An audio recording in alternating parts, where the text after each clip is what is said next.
am sure sports. You know me there, from coast to coast representing. I mean, I say this is righteous representing for Omar. You don't know, come get your sports over here from near and far. Boy. Me say I am sure sports, one thing me sure about. When me say sure, that me not doubt. Come get your sports, get it over here. Come subscribe, repost and share. I am sure sports, one thing me sure about. When me say sure, that me not doubt. Come get your sports, get it over here. Come subscribe, repost and share. If me not sure, that me not say it. Know who score, that me not say it. Never know no game play, that me not say it. If me never see no game, me no know who play. For your sports news, better come over here so. For your soccer news, then come over here so. If you don't love sports, still come over here. For the day done, you are gonna love over your son.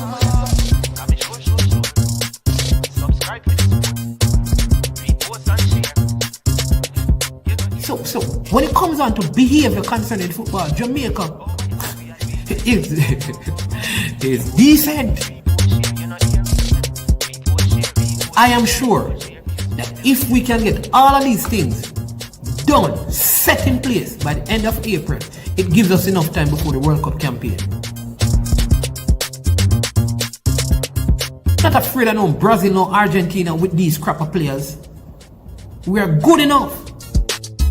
Remember to like, subscribe, share. Listen, comment, let me know what your thoughts are. Made up of 18 Jamaican herbs and spices, add delicious, bold flavor to your next grilling experience. Flavoring sauce, a marinade, basting, condiment, or topping. Trick Nick Jerk Barbecue Sauce. Trick Nick Jerk Marinade gives your meats and vegetables authentic Jamaican jerk flavor. The spices are directly from Jamaica. Spices like jerk seasoning, allspice, Scotch bonnet pepper, fresh scallions, thyme, ginger, and garlic. The key ingredients to a great jerk marinade. 0% sugar and low in sodium. You want to try it?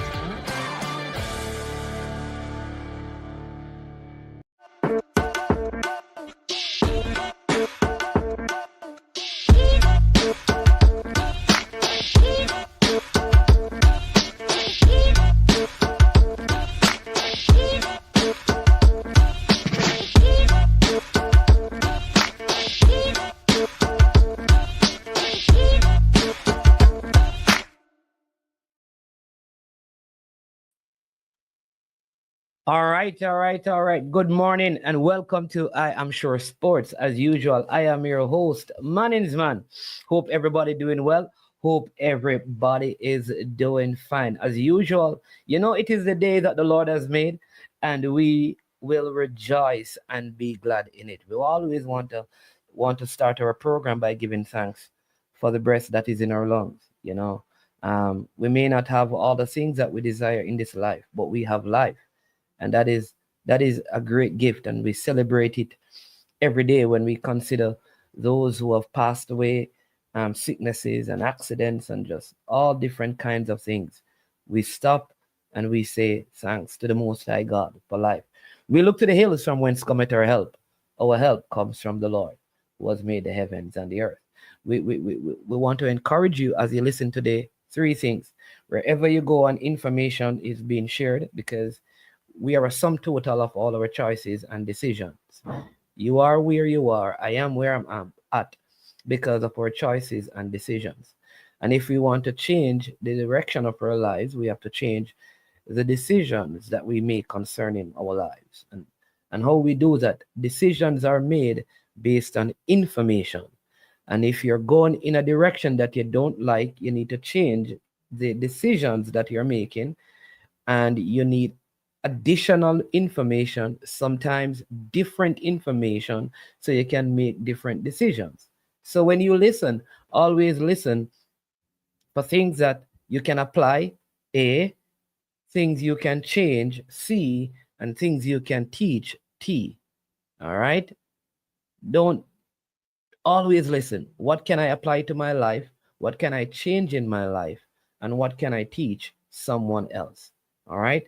And if you do that, you'll make better decisions, and then your life will suddenly change direction. All right. Want to encourage you as well. If you're on, as usual, you know the things that you need to do. Hit the like button, subscribe, and share. All right. I will not go any further until people like Jason and Chorus and Baggio and Young Cryptic and Issa Allen and KW Media and MF and Drew Ross, aka Drew Fortis. Share the video, like the video because you're all subscribers. And the rest of you who have not made a comment yet, go ahead. Oh, look who is here. I see a young lady by the name of Pastor Daniel Carr. Big up yourself. All right, big author in the comment section. All right, so make sure you like up the stream. We have a very special guest with us today, and that's how. Oh, Sir Sterling, all the way over there in Delaware, blessing Arsenal fan. Duckland Stennett up and running over there in Orlando. You understand me? I don't understand Duckland. He always have these very cheeky comments that he made. And of all the places he went to live in Orlando. You know, he always has these funny things. He lived in a state with a male name. I don't understand that move, Duckland. Come on. You got to do better, man. Win. Up. Win Bowen. Blessings. Lee. Bless up. All right. Yeah. So I have a very special guest that is with us this morning. She's going to be here with us for around 10 or 15 minutes. If you treat her real nice, she may spend the entire day with us, right? I don't know. Maybe she will extend the program into series if you treat her really nice and make no inappropriate comments and you support her in what she is doing, then she may be here every single day. All right, just because you're good and lovely people. All right, she's a Jamaican. She presently lives overseas and she's in a big competition because she's a top chef, right? You know that I am a cook, but she's a chef. All right, there's a huge difference. All right, and so she's going to be on and she's going to talk to us about a competition that she's engaged in, and so she can get all of you Jamaican men to support her. So you see her beautiful face. I will not try to create any sort of intro and then just take the smile off her face. I'll ask her to introduce herself to you, the I am sure fans that are here. So welcome and good morning. Good morning. Am I coming through? Yes, you're I feel coming like through. I feel You're like a pastor with a mic. Am I coming through? yes, you are. Welcome. Good morning, Keisha. Good to have Good you. morning. It's so So good good to to be have you on. here. Yeah, man. All right. So I want to give you the opportunity to talk to us about what would make you be on a sports podcast on a lovely Monday morning like this. What's going on? What are you Listen, up to? I Yes. I just want to say that this is the least likely place I thought I'd be to talk about what I'm about to talk about. So, but I'm really happy to be here. I am here because somebody decided that I should have entered. I did not decide that I should enter a huge cooking social media based competition called Favorite Chef. And Favorite Chef is a competition hosted by big names in the cooking space, Aaron Sanchez and Carla Hall. In fact, the logo actually says Carla Hall, Favorite Chef. If anybody watches The Chew on TV or if you're on Food Network, Carla Hall is there a lot. A very lovely lady who has a very interesting take on food and simplifying food and making it accessible to all the people. And that sounds weird because people eat food all the time. Well, I mean, it's accessible, but really just kind of all the elevated things that you think that you'd see only in certain places. She's really good at like distilling these ideas though and making it like sexy to the regular people. And be which careful now when you use like sexy with so many men in the comment section, you have different ideas of that word. I'm so sorry. You will forgive me. I use that word around food a lot. When we talk about plating, when we talk about taste, when we talk about how we feel, all these things, you know. Like food can feel sexy. Food can make you feel feelings for sure. There is literally science behind ingredients and melding flavors that make you feel things like that trigger off endorphins in your body and make you feel nice. This is how Jamaicans can say, I feel for something nice. Okay, I see. And go and buy ice cream or go and buy a nice dessert and you feel for something nice. Yeah. So there's science. There's a literal actual science behind it. So how long have you been involved in this? Has this always been the pathway for your life? Or when did you know that this is something that I love? This is something that I want to do. So always know that this is something I love. This has not been the pathway for my life. In fact, my career is around project management. I am a project manager, turn content creator, chef. So the truth is, I've always been cooking. It's always been something that's kind of been like in the background of my life. It's in my family. It's what my mother used to do a lot, even though she was a teacher. She was a caterer. She had a catering company, and I was around that stuff a lot. But it wasn't my chosen path for sure. And I think around 2 years ago, almost, me and my corporate job, we broke up. Let's call it that. And I really felt like this, other than the scary parts of it, I really felt like this was something that I really should probably give a little bit of voice to and explore some more. And so I just started to cook a lot more. It also helps that I don't live in Jamaica. Actually, it doesn't help, no, because Jamaica's food scene is very, very, very, very vast and varied. But it also helped when I moved from Jamaica to Austin, where I'm based. And the food scene here is very varied. You can get a lot of things. And I started to try out things. And I was like, oh my gosh, these flavors could marry really well with Jamaican things. And we would try things. And so the more I did that, also I had to cook for myself. When you grow up in a house in Jamaica, I did not cook for myself. No, I had to cook for myself. So it just kind of spread the palette a little bit when I moved here. And when I wasn't doing corporate anymore, I really started to flex that muscle a lot more. Okay. So you do this now? Do you do it as a business or just as a hobby? It's not a hobby anymore. It's a registered business. So my business officially is Dine Out In. I like to call it Dine Out In. Out In. So yes, Dine Out In. And the idea of it is to maybe it's like 3-pronged. One is to kind of explore expansion of your food palette. You go to a restaurant and you find this thing and you eat it and you love it and it's amazing and you want more of it. You can't afford to go there every day though, right? So my thing is, why don't we curate experiences that elevate home dining? So you want a dine out experience inside your house, right? There's that. Some people don't want to do that at all. Some people don't want to learn how to do any of that. Yeah, they don't. They want me to do it. And so I do it.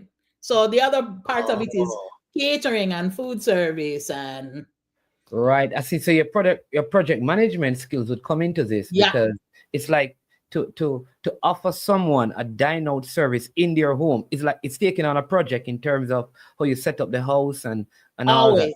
Infinite, like a finite beginning and end. This is my project management brain. I love those things. I want to visualize it, want to execute it, I want to finish it. Oh, you feel so good about that. I'm happy. You ate the food, you feel amazing, you feel feelings, and then it's on to the next project. Right? and we apply those things. So it's almost like a marriage of all the things I love all at once. I love projects, but I also love food. I love making it. I love serving it. I love seeing the look on your face when you eat it. I love hearing how you felt. I love how your family gathers around food. And that's really all Dine Out In is about. Now, when we're done that, we're just on to the next thing, you know? Yeah, I see my my moderators, my admins in my they have already found your Instagram. Yeah. They have found your Instagram already, and they're asking me to pin that. So I'm going to go ahead and pin the link so that they can go ahead and yes and figure out what's going on. But that is awesome. So you have this big competition. Yep. Is it ongoing? Has it started? How is It it going? started. I'm in the middle of it. I'm in the thick of it right now. There are multiple rounds.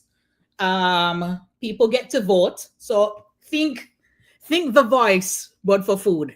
Um, Multiple rounds. You get to vote every day, every 24 hours until each round ends. Where I am now is I managed to make it by the good grace of God and some really amazing people who believe in me and believe in what I'm doing.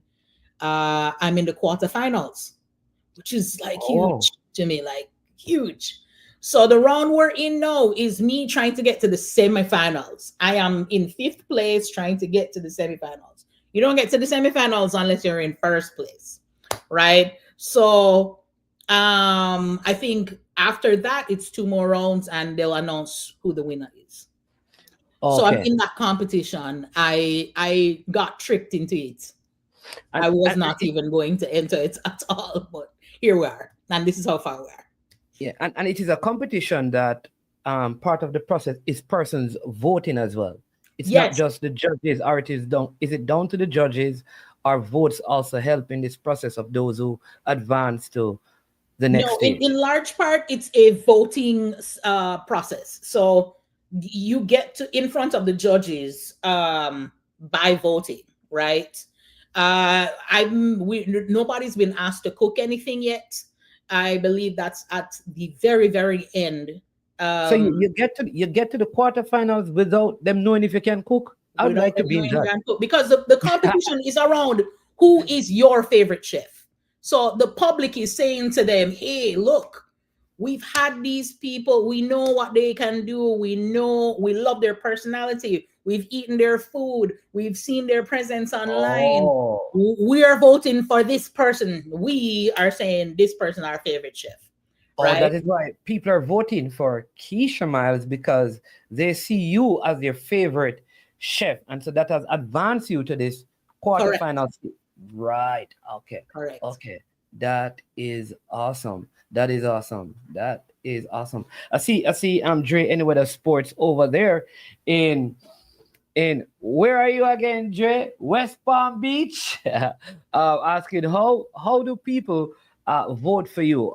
Do you have to be in America, or you can vote from anywhere you are in the world? How does it work? How does the voting process work? And where do they go to actually vote?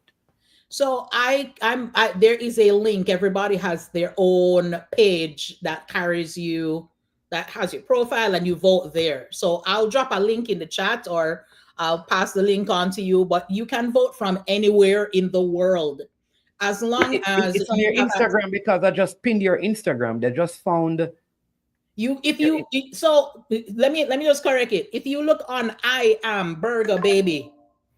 I am Burger Baby on Instagram. That's where you find me. More than you'll find things for Dine Out In. Dine Out In is a company, Instagram presence. But me, for all the things, for favorite chef, for anything that I'm doing, any content that I'm putting out around recipes that I'm developing, you want to go to I am Burger, BERGA Baby, BABY, right? And that's where that comes from. That's where I'm doing most of my shenanigans. But the link to vote Yeah. is I'll just drop it in the chat. Can I drop Yeah. it in the Let's drop chat? it in. Yeah. Yeah. Yeah. Yeah. Yeah. Yeah. I this hold on. I don't want to cut myself off. Let's see. I'll drop that there and enter. There. And you can vote from anywhere in the world. You can vote every 24 hours. It's going to use Facebook. So if you have a Facebook account, this competition uses Facebook to verify that you are a person and not a bot. So Okay. that's pretty much it. And you just send that link to however many people you can and tell them to vote for Is, me. is, is there any sort of prize award for the winner of this competition, or is just it's just to give exposure to the chefs that are there?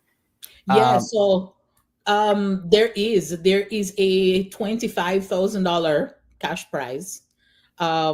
There is bragging rights, obviously. So you get yeah, to say I'm the favorite chef or whatever for this year. But there are also two things that are really really cool. One is actually appearing on a television production with Carla Hall, and the other is a minimum of a 2-page spread in a magazine called Taste of Home. For the foodies and the home chefs in the building, they will know that Taste of Home is a big huge deal. So you get a minimum of a 2-page spread there. It could be more, you know. But yeah, and obviously the intangibles are kind of, the benefits where, you're out here. This is the furthest I've ever been out. We're talking social media and doing all this stuff. I usually shy away from this kind of work. whoa. But You seem like you're used to this kind of space, though. You're I so am fluent. not. You're very fluent in in everything, not like me with thinking about the next thought, but you're very fluent and very expressive, and you add some life to the uh, discussion, which is good. But in terms of what you're doing now, is this something that you plan on and even take? I know you're Jamaican, you're in Austin. Do you have plans at any point, like, what, like you spoke about the food scene in Jamaica? Is this something that you think would be, you know um can be replicated in our culture, in terms of you offering the dine out kind of a in Jamaica? Is the market kind of ready for something like that, you believe? you know what? I think the market is ready. I feel like every time I come home to Jamaica, there is somewhere else to eat and something new to try. um I'm definitely there. This part makes me nervous and excited for Jamaica all at the same time, which is there's definitely a move away from what I would call the traditional Jamaican palate, so people are, you oxtail and you stew chicken and you this, and it's still, you can go to a cook shop and you find that stuff for sure. And if you open a restaurant in Austin or in New York or in Toronto or wherever, you're still gonna find the OG things that are standard Jamaican food staple. You're still gonna find stew chicken, you're still gonna find jerk chicken, you're still gonna find oxtail. But people are playing with that a lot more. People are putting oxtail on pizza and putting it in pasta and smoking it and doing all kinds of different things. Oxtail in pasta. Oh yeah. Oh yeah, Interesting. I'm actually developing a recipe right now for oxtail pasta. It's smoked. The meat is literally, so people are playing. People are out literally out here playing with what we would define as traditional Jamaican. And Jamaica is already pioneering that stuff. When if you go to a Devon house and eat a curry goat patty, that's pioneering stuff. Nobody ever thought of putting actual curry goat meat inside patty before. It usually Yes. is a standard beef thing, chicken, you move along. But I think Jamaica is definitely ready. There are a lot of pointers. People are going to, places where, you have little dates where you go and cook something with your friends, or, you know, um, certainly Kingston is becoming one of the blueprint places for that kind of, activity. So I think it would do well if it transitioned to Jamaica. You know, Yeah. um, I know that trend. Oxtail patties. I know that is something that they have been doing. mhm. I don't know if it works. Never had that yet. But Oxtail patty, oxtail pizza. I've seen oxtail um, pho. You know what pho is? Which other than a no. really odd word. Um, Vietnamese pho, which is PHO, is like a really light, brothy soup. Oh, soup. Um, and Ah. it's got like a few vegetables in there, and it's got like rice noodles, and they'll put different kinds of protein in there, Yes. right? I know what So you're people talking are doing pho with oxtail, like about. it's, yeah, man. Yeah. We're Are you out the here. only Jamaican in it in the I, competition to this my time around? knowledge, the only Yeah. Jamaican in it. So Okay. I need big Jamaican Jamaican energy support. I am and telling you. support. You know, just the diaspora and all. Yeah, man. Let's get those votes. Juras, KC man, have you gone on and voted already? You see, I pinned the voting, I dropped the voting link there, right there, JJ, have you voted? Dre, anywhere that sports have you? Duckland, have you? Make sure you guys go and vote right now so that Keisha can win the $25,000 cash. When is the final of this? Are you know what, like when is the Um, final? I let me pull up there. There is a whole schedule that, let me see, when we are at quarterfinals. No, semifinal round. Well, they're voting to get into the semifinals now, which is May 23rd to May 29. And then the final round, if we get there, and I believe we can, Yes. um, is May 30th to June 5th, right? So they'll announce the winner in a few weeks on July 3rd. July So 3rd. that's some Awesome. time. All right. So there are some people who are Dallas Cowboys fans, right? So they're hedging their vote, and you being a Dallas Cowboys fan. So they're asking me, are you a Dallas Cowboy? For all intents and purposes, sure. Yes. Um, That's a good diplomatic idea. don't hedge your bets on that. Hedge your bets on. Do I love Jamaica? Yes. Do I love and, Jamaican food? and Jamaicans. Yes. Am I Jamaican? Yes. Am I representing Jamaica hard? Yes. 100%. Yeah. That's All all. right. And let me just let you know, so our reggae boys play at the Q2 Stadium in Austin against Panama in I the remember that. Gold Cup. Mhm.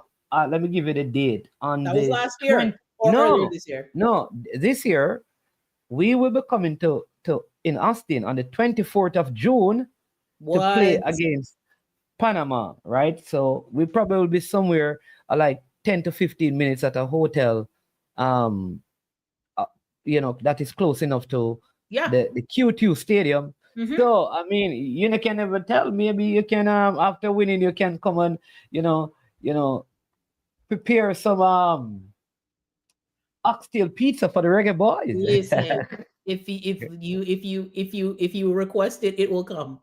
All right. Let's see. Maybe we can do that. We can, yeah. So we're playing there. So I will be there. So I'll reach out to you and see if that is something that we can do. Sure. I know sometimes they don't allow stuff inside the stadium, but maybe we can do it and then we can bring it into the stadium, but they don't allow people to come inside the stadium Right. with stuff. Yeah. So Yeah. yeah. But this is good. See, Jura said he voted. Anyone else voted so far? Oh, thank you so much. Yeah. Remember to vote tomorrow. We have 3 days to make it count. So vote Oh, every 3 days. day for the next Okay. 3 days. The clock on your vote is every 24 hours. So if you vote no, you can't vote again until no-ish tomorrow. Right? Ah, Yeah. okay, so Sanjay is asking how can so if they want to find, so you can go to Sanjay, you can go on the Instagram for Dine In Out, Dine Dine, out in. Dine, I'll put Dine it in the Out chat In. right now. Right. So I think it is pinned. I already pinned it. So Oh it's no, in the I'll chat. add the Instagram stuff. No, man, I'll the just, Instagram stuff with the Dine Out In is already pinned. oh, gotcha. And I'll Yeah. put my personal IG, which is it's a weird name, but it has great meaning.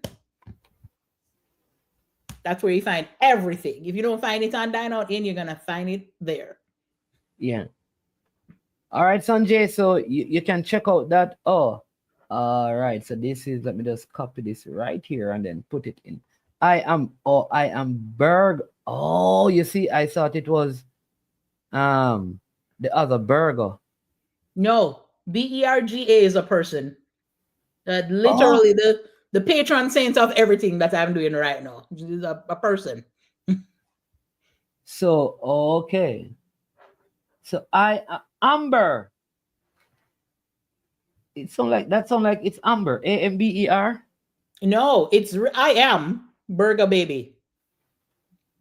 And Burger is somebody. Burger is somebody. Yeah, the Burger man. No, Burger is my mother who is with the Lord, but oh my gosh, like a proper force as a person and as a cook, Oh, like okay. every Awesome. single thing I know inherited. I almost feel like it's genetic. It feels very Awesome. natural. Awesome. All right. So listen, as you go, we like to ask some questions. So let me just ask you 5 questions very quickly. What is your favorite Jamaican food? Oxtail and bean. All right. Your high school. Alpha Academy, Convent of Mercy Academy, Alpha. So which school is the best high school in Jamaica? Convent of Mercy Academy, Alpha. Except the school that you did not go to. I remember the school I didn't know that, but that would just that breaks all the rules. A favorite Jamaican artist? Chronics. All right, that's a good favorite Jamaican saying. What is for you can be unfair. All right, favorite Jamaican song. Wow, I don't know. You can't ask me that. I don't know that song. What? Okay. Wow. There's a lot. Favorite Jamaican song right now. Right now. Oh gosh, I can't remember what the this is very Jamaican of me. I do not remember or know what the title of the song is, but I can sing a bit of the song. It's a coffee song. It's a quarantine song. Where will we go when the quarantine thing done and everybody touch road? Oh, pull up in a fast car. Yeah, that song's fire. All right. So it sounds like you could be in the music industry. I'm only singing in one place right now, in the house of the Lord. All right. Awesome. All right. Lockdown. Coffee having a lockdown. Lockdown. There we go. Lockdown. Yes. All right. It took someone from Calabar to get the God name bless of the you, song. whoever you are. All right. Awesome. Dre, anyway, that said it took 2 minutes to vote. Dre, we know that you're a little slow on the the technology. Dre, I just saw it. Recent votes. I see you, Dre. I thank you. I appreciate you. Yeah. Thank you So much. Dre just voted and Drew just voted as well. There are at least 2 persons who just did. The rest of you just go ahead and vote right now.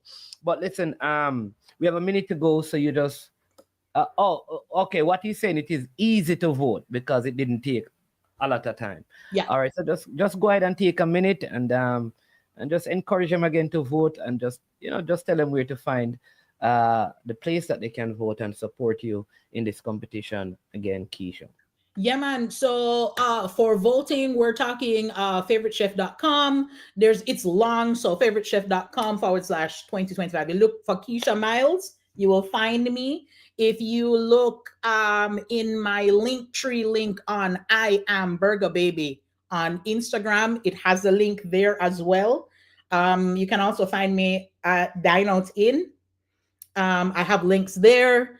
What else am I forgetting? I feel like I'm forgetting something. Am I do I I'm Bert, you I'm need to far. give them you need to give them the you also your personal Instagram for the business, which is that because we have persons who are in the Austin area as well. Just Yep. remind them of that. I think Dine Out In as Yep. well. Dine out in DINEOUTIN or at I am Burger Baby. IAMBERGA baby BABY. One word. And you can find me there for all things me, content, all the things and recipes, information coming up on all the things that we're working on with Dine Out In, and information on where we are with favorite chef. Very exciting. I think we can still do it. I'm in fifth now. I would like to be in number one. Can only be semi-finals if I'm number one. So vote, Okay. vote. Gather all the people that you know and send them the link that's in the chat and say, Yep. hey, there's See, this Young amazing Cryptic, human being that we want to support. Young Cryptic just voted. Man of God just voted as well. Welcome Big up Dana Wallace himself. as well. Yeah, yeah. So Grateful. go ahead and make those votes. Share the link. I mean, and remember, you can vote for 3 days. So it's 24 hours. So if you vote Yeah, man. now, in 24 hours, you can go and vote again. And Yes. then 24 hours after that, you can go and Yes. vote again. Let's get her to the number one spot. You understand me? Be one of the first Jamaicans to win this. You Yeah, man. understand me? Repping Not just Jamaica for the hard. money, but for Jamaica. And Yes. so, More yeah. than the money, but for Jamaica. Like, seriously, on a mission to make Jamaican food, like, hey, we're here and we're not going anywhere. Yeah. All right. Thank you so much for coming on. At short notice, Keisha, really appreciate you coming on. Love the chat. Like my friend from Trinidad and Tobago out there in the Carolinas says, seems a great spirit, very lively interview, and that's all because of you, because you're so vibrant and enthusiastic. So thank you Yay. so much for coming on. We hope to hear from you. At the end of this, and that you'll be lifting whatever trophy and just opening up new doors so you can expand your brand and your business, and hopefully one day the Dine Out In will be here in Jamaica. But until then, I will see you in Austin. I will certainly call you up and see if you can match up Please. something for the reggae Please. boys. Yeah, It would be understand my me? honor. Absolutely. Please. Yeah, see if we can match up something for the reggae boys. Yeah, understand me? Yeah, man. On that day, make sure there's something in it to make we can win it. Yeah, Well, that's man, that's listen. going You to be a got to. critical game. We're playing against Panama, and it will not be easy. I You know. understand me? So we have to make sure that we have some solid, food right Mhm. there. And so we'll definitely be in touch. But thank you again. And I know that more persons will vote, and the video will be there, and we'll keep plugging it on our channel as well, so you can get all the support. So you have a wonderful one. Jagarns just voted as well. Awesome. Yeah, man, the Thank you votes so are coming. much. Thanks, Yeah. y'all. Thank you so much for having me. This was fun. Yeah. Next time we're going to talk about sports. Yeah, man. For as much as I know, which is not a lot, but I'm a quick learner. Sanjay Brooks just voted as well. We're going to talk about Alpha. What is Alpha known for? Netball, running, swimming, Netball? academics. We're very bright. Running. Oh, not tracking. Very bright. We're very bright. Yeah, I'm kidding. I know Alpha is known for Alpha and Omega. I don't know. Well, there's that, but All right. Somebody says the girls. the girls. Sanjay, yeah. you are right. For the girls. It is a girls' school after all. Yeah, man. All right, then. Take care. You have a All right. wonderful rest of the day. And it was so good being able to talk to you. Perfect. Thank you Right. so much for having me. Have a good day, y'all. All right, then, Keisha. All right. So there you go. That was Keisha Miles. You understand me? Burger Baby, you can check that out. Dine Out In, you can check that out. You know, you understand me? Go and vote for her. The link is there. Go and vote for her. Support her. And let us help our next Jamaican stand tall in Austin. So everybody can know. You understand me? We want to take her out of lockdown and just make sure lock down the whole of Austin. You understand me? Enough votes to lock down Austin. You understand me?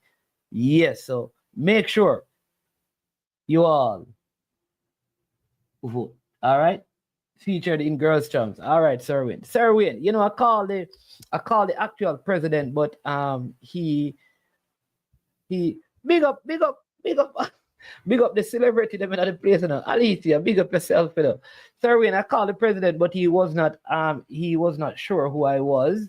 And so we're going to set up the conversation for our next time so we can have that. Again, if you have not yet, please go ahead, like the video, share the video. If you have not yet subscribe to the platform.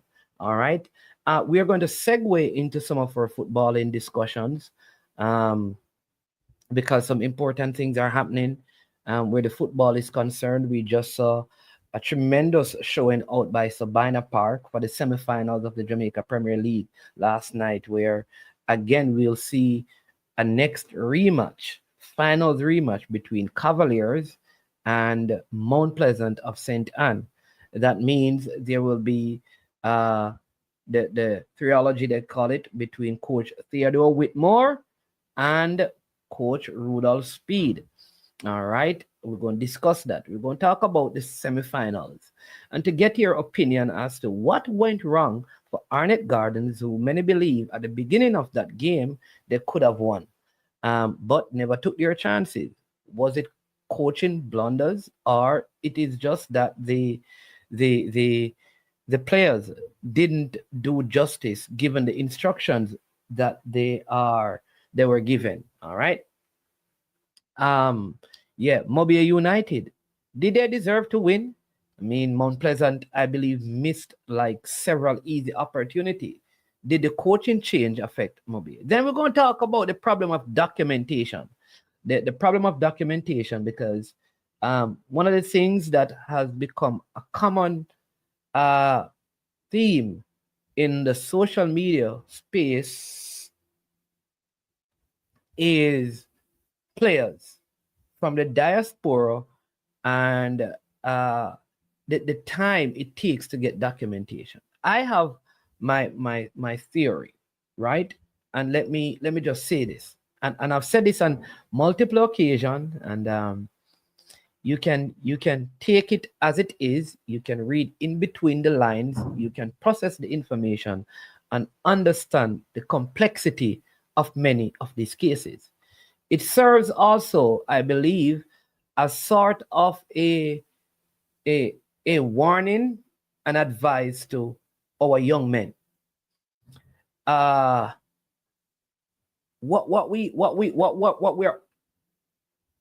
I have become aware of in this whole system of documentation is this: once it goes down to grandparents, like people from the 50s and 60s and beyond, even early 70s, there's a lot of issue in finding documentation.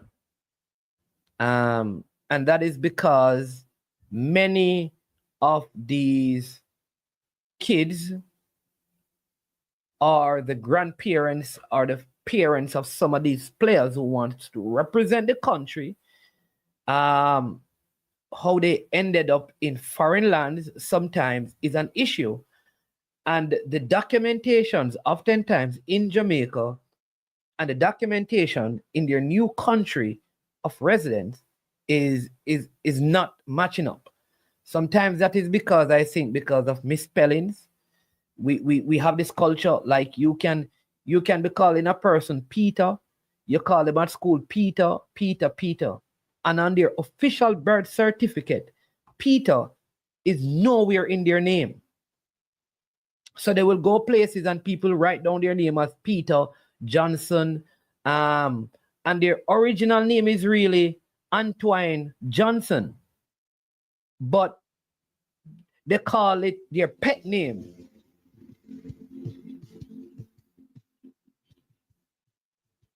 We have a caller here. Caller, welcome to the show. Good. Yo, man, what happens? Oh, you know, you're live. I'm live on the show, you know. And I am sure. Okay, you're live on the show. Oh. Yeah. So I'll call. Right. No, sorry. Yeah. All right, watch it, you know, people. When you call the line, you call live, and I am sure sports, you know. All right. So because of that, a lot of the processing of paper become difficult, which means that if you're a father now, I would say to you, take care or build a relationship with your son or your daughter so that when they begin to have grandkids, these issues don't arise. So there is that part of the process that needs to be dealt with. Like we need to let this not continue to a next generation.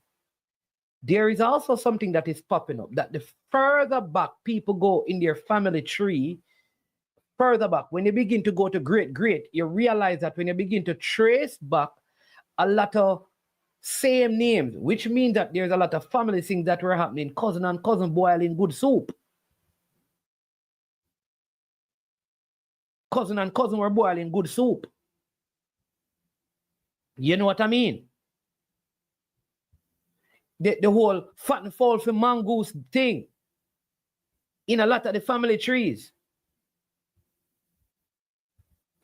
So you have the now fat and fall for mongoose business, and you have cousin and cousin boil good soup.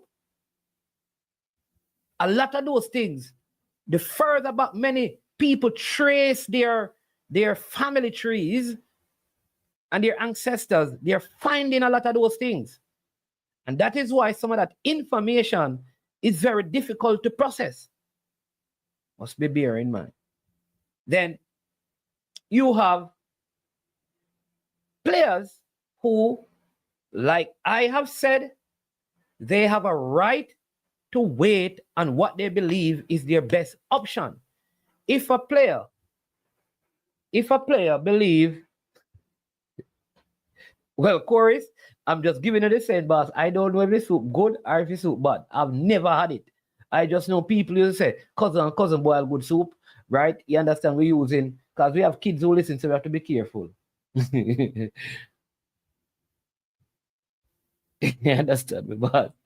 But then you have the players who they grew up in England. That's all they know. Some of them have never traveled to Jamaica, and they rightfully, you may not believe they stand a chance, but deep down in their hearts, that's the country they want to represent. It may never happen, but they have a right to hope.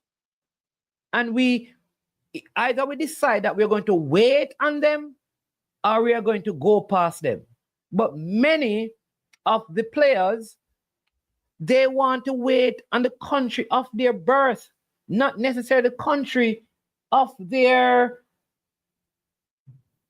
ancestors, our heritage.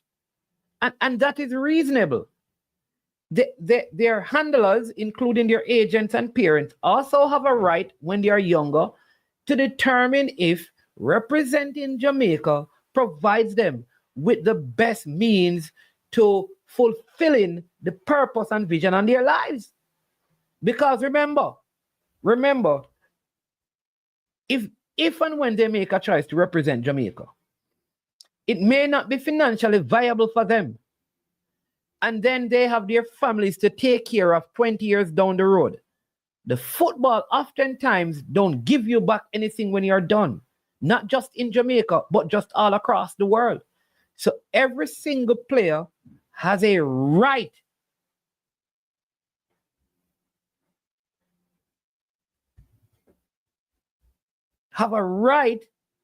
to choose.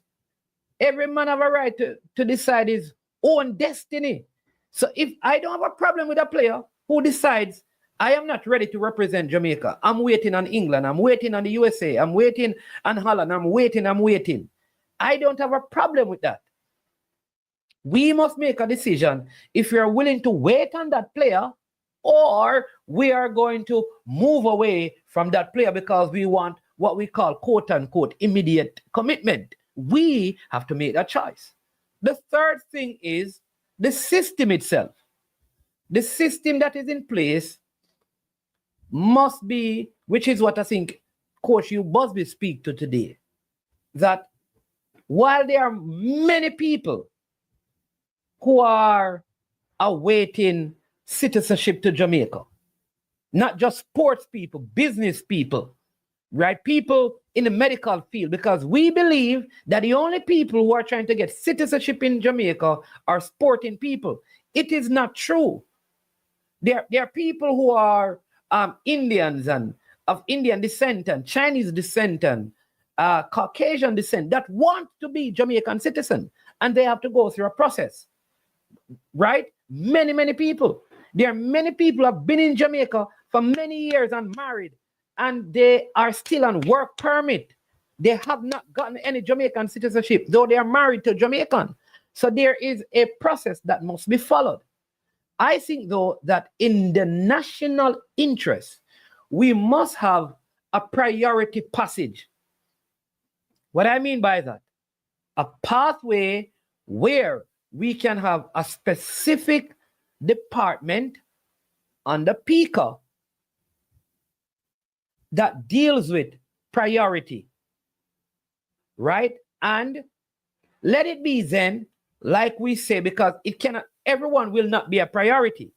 So we create and we say in sports, we have 30 for the year that will be prioritized. That may include people in track and field or swimming or diving and football or cricket or basketball, because remember, there are people now, there are numerous NBA players who have an interest in representing Jamaica. Imagine if Jabba come and says all of them need to get that. There are track and field athletes that wants to represent Jamaica. All of them come. So what you'd find is that it seems like sports is getting priority over other essential industries. However, I think allocations would work, where you allocate a certain amount to the different departments. So sports have an allocation of 30, and then you break that down, because track and field and say football are the predominant sport. They get the higher number, and the others is splintered to the other smaller sporting organization. And once those names come up, they are treated as priority. Of course, the documentation must be all collected and correct for them to be processed. All right? Yeah, but I'm saying that you'll still have a problem there, because you'll have a never-ending list, because every sport will think their athletes are more important. Yeah. Yeah. All right. So that's on it. That's very true. You have a very good point. Very good point, Brian. Because cricket gonna think that their thing is important. That is true. Track and field gonna believe the same and stuff. All right. So I believe that that's part of the thing. So from the PICA office and the ministries that oversee this, I think they need to step in and help out, because a lot of this issue is predominantly with the people in England. In the USA, the process seemed to go faster. All right? Because I don't find that there's this long hold up for people from the US, because I think because of the distance in terms of proximity and that kind of a thing. The other thing is that the sporting bodies, like I believe, like the Jamaica Football Federation, needs a department. I'm going to give you the difference with in the USA, there are multiple places you can go. Like you can go to multiple places to deal with these. It's almost like in every state, you would say, for the most part, there is an embassy, some sort of Jamaican connection. It's easier also if you're in Miami to fly to Jamaica to sort out stuff. And generally, the the people in the States, you find that you don't go all the way back. You don't have to go all the way back to great grand and grand. You almost stop at father and mother. In England, for example, a lot of it go back to the grandparents to prove your heritage. And I think that is the problem. But I think, though, track and field and football needs one person who has worked in the area of foreign affairs to work in the organization itself, right? And you have that person that takes up. So when John Doe says, I want to represent Jamaica in football, that person is the person assigned to dialogue with the player and also with Pika and the ambassador. That person also dialogues with the Ministry of National Security, if needs be, and Foreign Affairs, and the Ministry of Sports.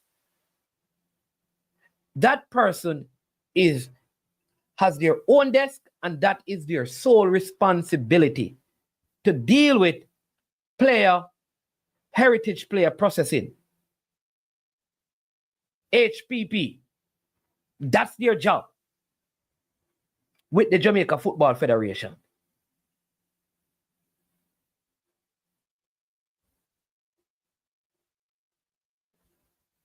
All right. Let me just take some comments. Remember, you can call in as well and give your thoughts and see. Oh, it's not foreign affairs. Talk to me, Ferran. Also, track will say they have the next Usain Bolt. Cricket will say we have the next Brian Lara, and football will have the next savior to bring us to the next 15 World Cup. Brian, if them have the next Brian Lara, then the wrong country them a try come boss. Not Trinidad, them forget them have the next Brian Lara. Brian Lara no come from. Brian Lara is not from Jamaica. He said them have the next Brian Lara. Them need Trinidad and Tobago citizenship, not Jamaicans. I know what you mean still. My opinion is I hope we create a sports division so that a national athlete and his and her documents are not mixed up with the general citizens of Jamaica. No, you cannot, because you cannot do that. This is where the issue is going to be, because if you're going to separate sports people, because sports people are not more educated than, are not more important than the person doing medicine who wants citizenship to come and practice medicine. It cannot. I don't think that would work, because sports is not the only grouping of elite Jamaican. We have civil engineers who are elite all over the world. We have people who are good chefs and stuff of Jamaican heritage who want Jamaican citizenship. I think that will create a problem. I think that the sporting bodies need to have a person specifically assigned. This is their sole job.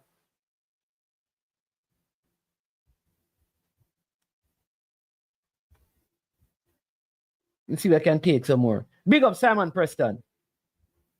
Also, football has varying age groups in both genders. So if we're being honest, football alone will take up the slot. Also, we know a heritage netball player. So again, a never-ending list. True. Yeah, Minister of National Security. Yeah, man. Thank you, Jason. Before the game says, not sure there can be a next Brian Lara. What are you talking about? Bam play for Boys Town, man. And Bam take what, 5 for 18? I made 24 over 32 ball. What you talking about? Not out. Led his team to victory. What you talking about? That could be the next. That is a bowling Lara. Man, bowl lollipop half break.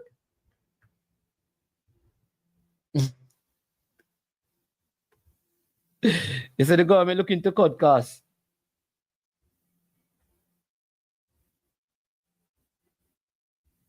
No, man, I did correct myself before the game. I didn't say more educated. I was saying that in terms of their impact, they should not. It's hard to create and make sports people believe that they are elite, meaning that they are ahead and above other citizens.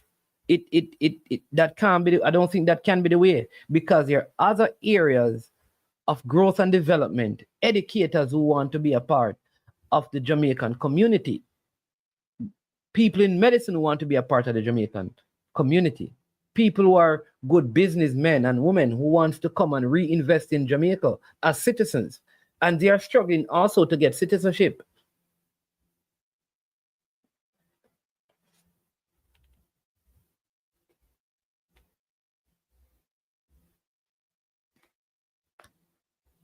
Yeah.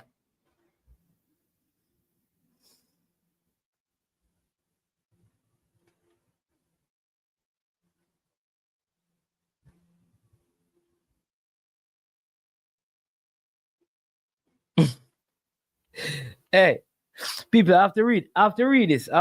Right? I have to read this from one of my. So we were doing the food show earlier. So this person, right, actually bought some Jamaican food, right, and they had to throw it away. All right. Look like somebody hustled them, sell them cocoa bread and fried plantains, spinach patty and them thing there. That's a real Jamaican. No, there's Jamaican don't make spinach. Fake, a fake Jamaican that.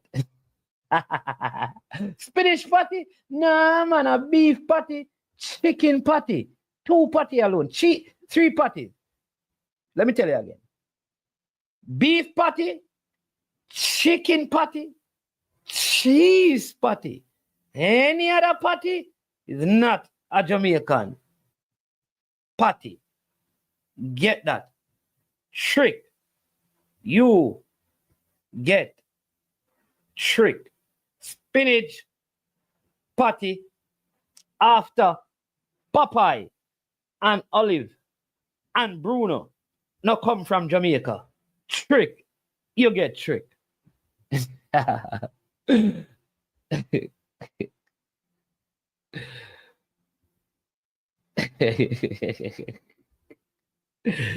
It's not a peaker, it's a culture problem. It's very frustrating that everywhere people have a lackadaisical attitude. Aki had saltfish patty. Yeah, maybe that can work. But what I'm saying, though, Miguel. Man, yes, of course, you get the doubles from Jamaica. What I'm saying, Chris, is that, listen. Oh, yeah, vegetable patty, boss. Vegetable patty and spinach patty. When I get out of them things, when I talk about oxtail patty, no, she just told us about oxtail patty and Keisha, man. Vegetable patty, vegetable meatloaf, boss. What kind of vegetable patty? Vegetable meatloaf. Curryboard patty. Boss, if patty pass beef and chicken and cheese, boss, it not ready. Then yeah, man, curry chicken patty or chicken patty. We not call it curry chicken patty, we call it chicken patty. Because they don't do it brown stew. I just curry. Just curry. Yeah, man. Yeah. But part of the problem is, I think sometimes, like, the information, and this is what I say to the fan base, we can become very gullible to information presented. All right. So without facts, which is unfortunate, and this has happened to me.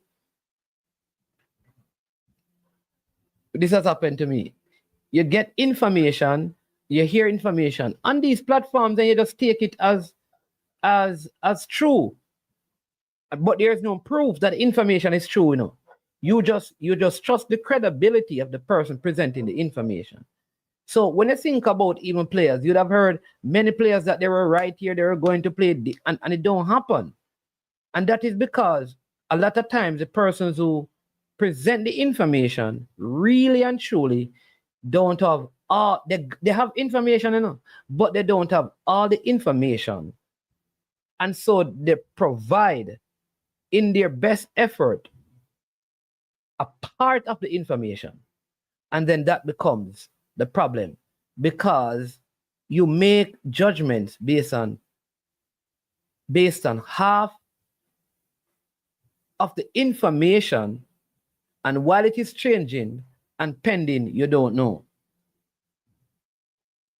Oh, spinach patty and vegetable patty are the same thing. I never see, me know the word vegetable meatloaf. Me never see vegetable patty. I mean know juicy beef. Me know juicy beef and juicy beef for vegetable patty. Me go check out a juicy beef. But me go to my office. Me go check vegetable patty. Nah, boss. Boss, you know, like me always tell. Let me tell you, people, let me tell you this. If you want patty, buy it a juicy beef. If you want burger, go to Burger King. You want fried chicken, go to KFC. Don't buy burger at KFC, chicken at Burger King. If you go buy patty and juicy beef, no make that kind of patty there, that's not a patty.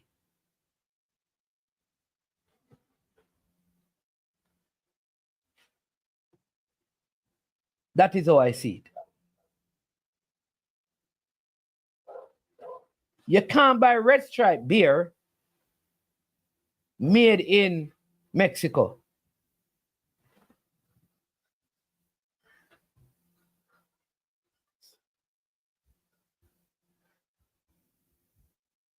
Yeah. Tasty. You can get patty or tasty too. I'm going to talk about vegetable patty with callaloo and cabbage mixed up together. So how spinach, you see me I tell you, say, you guys are mistaken, because one person is saying the vegetable patty have spinach in it, and next person is saying that the patty have callaloo and cabbage, golden crust. Golden crust. If you want to buy the crust, you buy it a golden crust.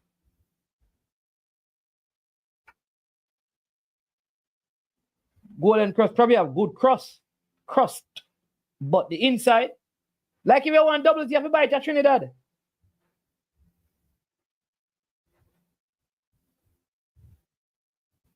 Man, I say sugar and spice, patty taste the best. Yo.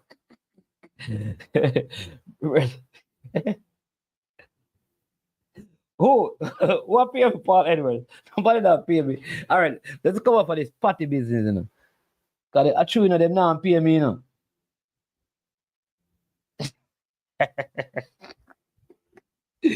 Them now pay me for them free thing, you know. They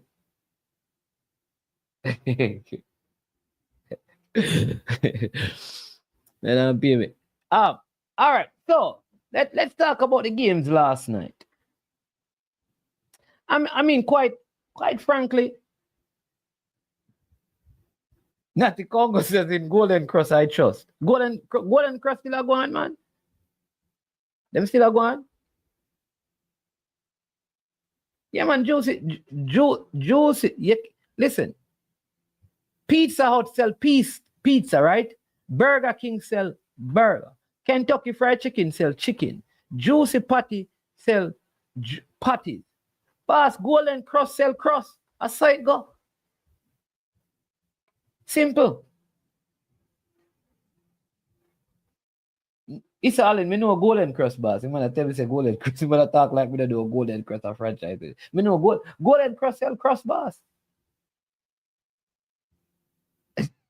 I said go.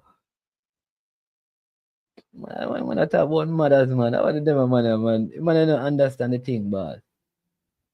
If you go Island Grill, you buy grill things. I am just saying the name of the place tells you what you're supposed to get there. I'm not telling about tasty. Tasty knows the talent concert, man. Not tasty. A tasty bus well for artists, you know. Tasty parties are the best. All right, so let's talk about last night. First game, Mobile United versus Mount Pleasant. I think, to be fair, the balance of the game in terms of chance created, Mount Pleasant could have won. If all the chances were put away, Mount Pleasant could have scored 5 goals easily, maybe Mobile 2. So I think in terms of chances created, Mount Pleasant created the easier and better chances.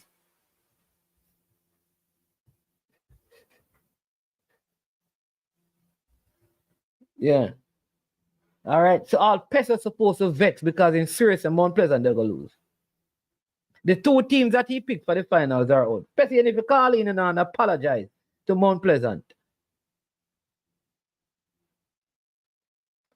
I did not see Mobie. Somebody have to call in and tell me where Mobie. Listen, Rhyme Edwards in the first half beat the goalkeeper again and still kicked the ball. And he got blocked by the defender.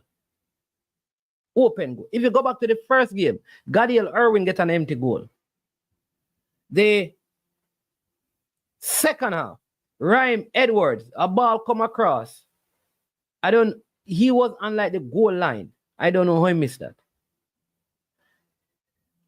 Walsh came on. Through on goal. I don't see Mobile getting those open chances.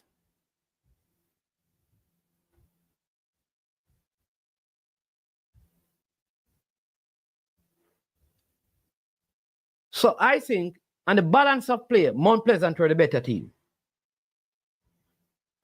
I think in the first half, both Devontae Campbell and Franco Celeste dominated the 2 wingbacks of Mobile United.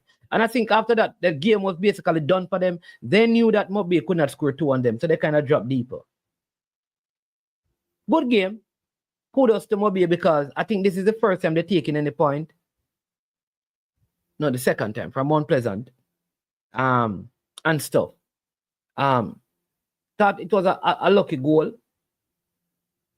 But they dominated possession a whole lot. Again, the centre-back pairing of Mount Pleasant is a very good pairing. I think like some of the better defenders in the league, obviously Richard King, giving them what I think. This is my opinion in order. Richard King right now. Fitzroy Cummins. Kyle Ming. Stephen Young. Giovanni Leng. And Markovich Brown. I thought the Jamaican. You can put Trimingham as one of the centre backs as well. If you have the top 7, in my opinion. So I'd go Richard King, Fitzroy Cummins, Kyle Ming, Stephen Young from Portmore United, Giovanni Leng. Then I go, after Giovanni Leng, I go Markovich Brown, the captain of Racing, Trimingham, and Benny. Some of the better centre-backs in the league. I think the area that the league has struggled is when you look at left and right back in the league. Poor Cavaliers using Garrett McClear. Don't think he's the best. He does the work there. Young is the young player Ainsworth. I think he's going to have a warm time against Franco Celeste. We will see in that game. Good young player. Rabino Garden is one of the better right backs in the league. I don't know. I don't think Mount Pleasant have any standout right or left back. Philander Wing is good. I think they moved him into centre back and that took away from his game. Very good left back as well. I don't know.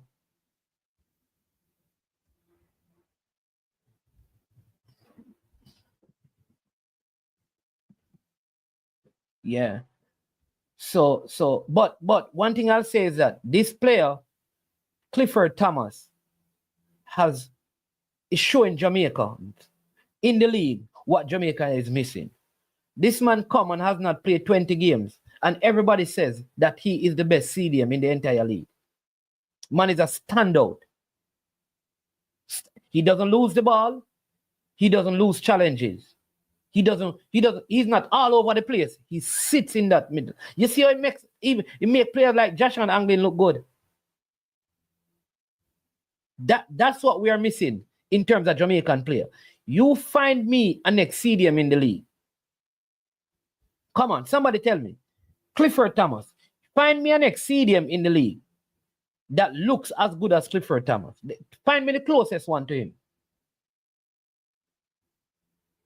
And this is why Mount Pleasant is hard to break down. Even now.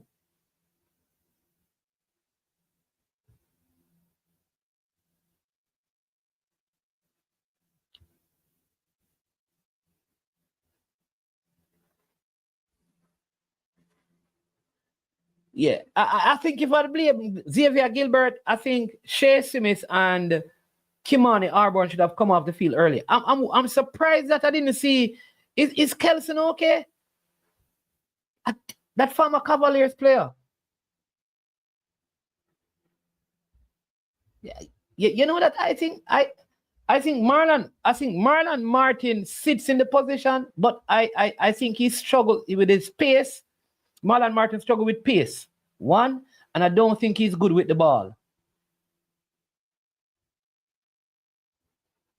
I didn't see Kelson. I think Kelson was one of the missing person from this Arnett Garden team. I don't know how, unless he's injured. Because when he wasn't starting, he would come off the bench. I'm also surprised that even in the latter stages of the game, Gilbert didn't revert to like a box three and put up Jamo and Shepard anyways to get back in the game.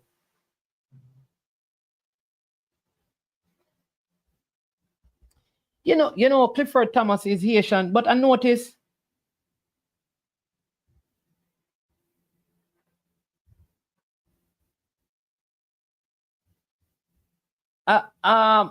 he's not in the Haitian preliminary Gold Cup squad. And I don't see Excelus in it either. I must be seeing doubles. Oh, Kelson is injured and out. I don't see Clifford Thomas in the Haitian preliminary Gold Cup squad. And I don't see Excelus. I see Lassie in there. I see Miguel Johnson. I see Johnson. I see, yeah. I see Franco. Isn't it awesome though that those young players, Miguel, Franco, and Lassie, young Haitian, and Haiti has only 43 players, and them have a 16 and a 17-year-old in the team and an 18-year-old. Awesome. I think this is a big move by Haiti.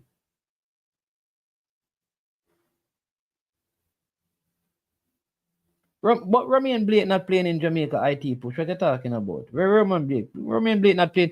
Romain Blake not playing the league. IT push.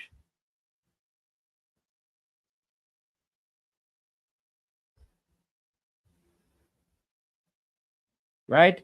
So I think like at halftime, if I were Xavier Gilbert, I would have even pulled out Jeremy Nelson and brought on Jaime Thomas. I understand because Jaime Thomas had a bad first game, so probably that's why. But so to me, the players who have stood out so far: King, Cummins, Ming, and Clifford, Franco, and Busy.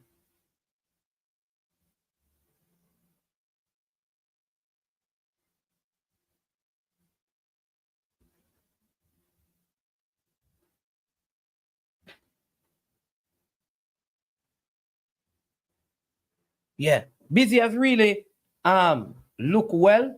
I think Calvin has not looked well. Outside of the goal, he has not been doing well. I think Busy. Okay, I see Jason. So that is why Clifford don't make it. You can look at that, people. Look how good we're saying Clifford is, and he can't make the Haiti could have had 60 pound player pool, you know. There you have 43, and Clifford is not in it.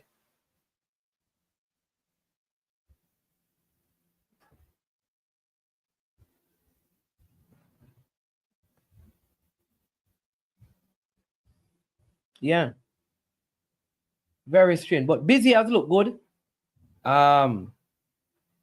But Fitzroy Cummins really look well so far. I don't know. I feel because of how Cavaliers play, I will give my analysis on the upcoming game. But the Cavaliers Arnett game, I think when Arnett had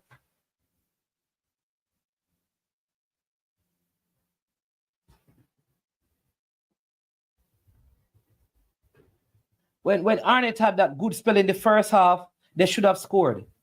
They got several opportunities and they didn't score. And most of Arnett opportunities fell to Shea Smith. And you don't put away your chances against Cavaliers, this is what happened.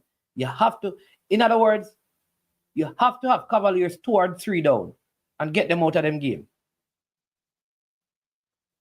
If you let Cavaliers score on you first, you're going to be in problems. But big up to Ronaldo Webster. Yeah, man, he won the North Macedonian League with his club. Big him up. Good youngster. Good player. Good attitude and thing. But, you know, today I also said that I was going to talk about, because I didn't get to talk about Tivoli. Do you know that, you know who I believe is one of the best players at Tivoli? I'm going to tell you some players I think, like, they have so much potential. They could have been, and anybody know the player here? Can't tell him some management said it. Rodrigo, I think him name Wellington from Tivoli. He were the number 10. Him normally on the bench. This youth, I think is one of the is so talented. I don't know if he's injured, if he's sick, but I don't know if he take football seriously.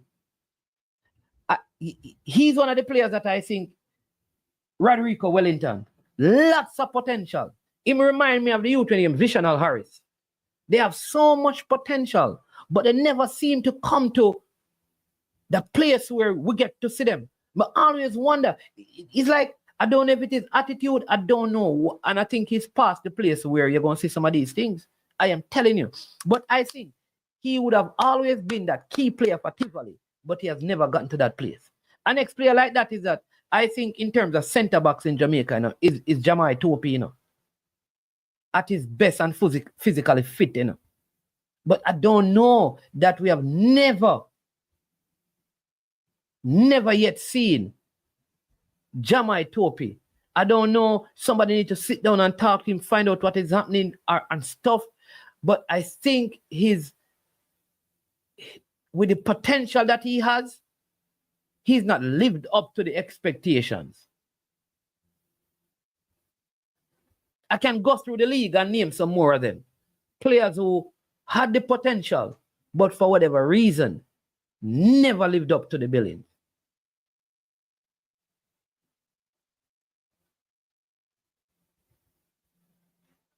The other question I want to ask as I watch this JPL is that almost every single winger I see, I don't know if it's a new football philosophy in Jamaica, but let me name some of them.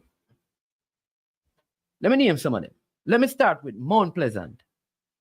Franco, Devante, Daniel Green. That's 3 of the wingers them use predominantly. Let me go to Cavaliers. Well, I can't even use Cavaliers because one thing with Rudolph Speid, Jalmara, Calvin, Busy, every single one of them have to come back, come defend or take them off. James, the young Trini, all of them have to defend. But I'm going to tell you teams that their wingers don't defend. Mount Pleasant have 3. Daniel Green, big up yourself, Regibu. Devante Campbell, Franco. Even Exilus, they don't track back and defend. When the team are out of possession, them walk. And then they go in some little slight way and get beaten and them stop. Arnett have the same problem with Shea Smith and Arbor and whoever play on them wing. Moby have the same problems. So these teams are always defending with less people. Bass football is played on both sides. on both sides. And don't tell me about Messi. Every time you talk about these things, people call Messi and Ronaldo name. If you were half the player that Messi is, you'd be allowed to not run back.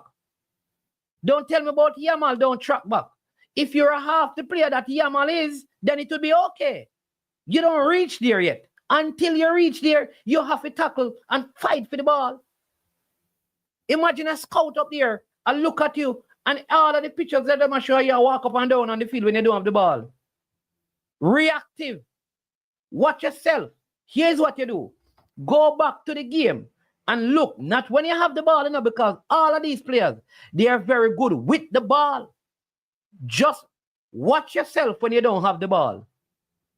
Watch yourself. Look at yourself and lift your game. And so all of these Jamaican players that are coming through, you need to watch tapes of yourself without the ball.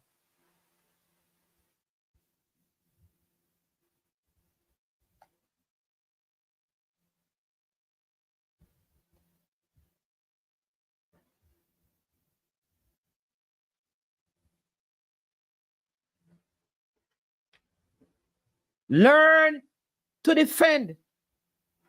Learn to defend.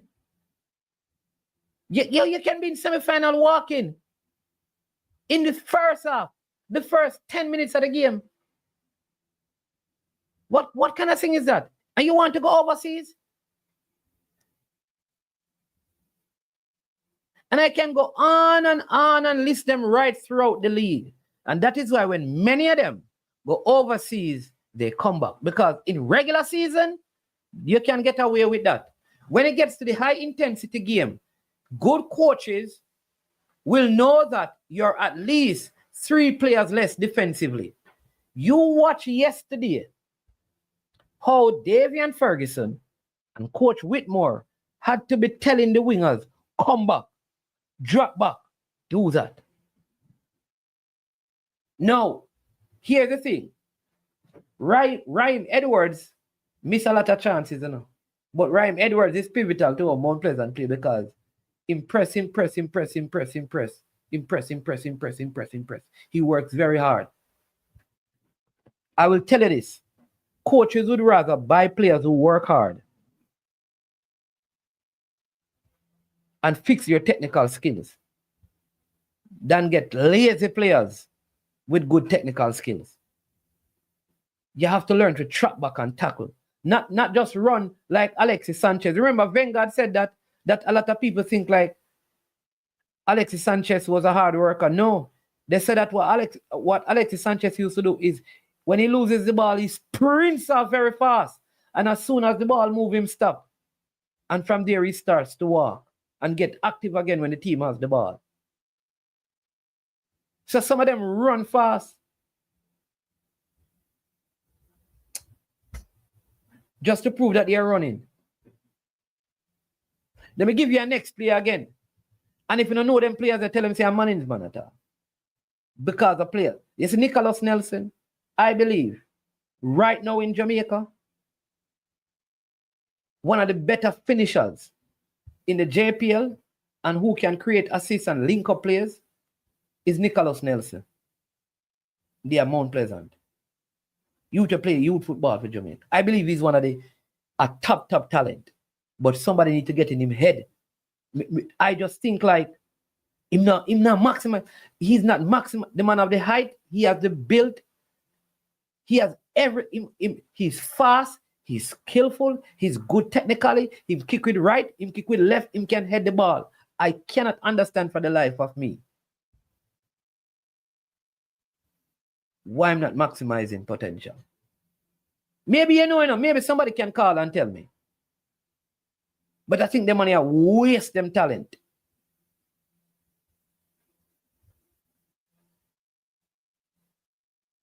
Waste them talent.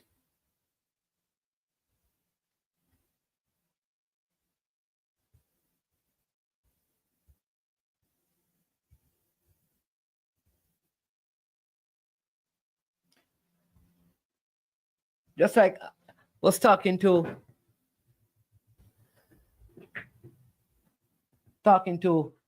a young lady the other day, and she talking about doing a sporting event, like she wants to do a particular sporting event, and she was speaking about you know she wants to learn the art of the particular event. And I said, listen, there are certain things you can do that don't require coaching. Like you have to get yourself in good physical conditioning. That's the first thing. Before you even start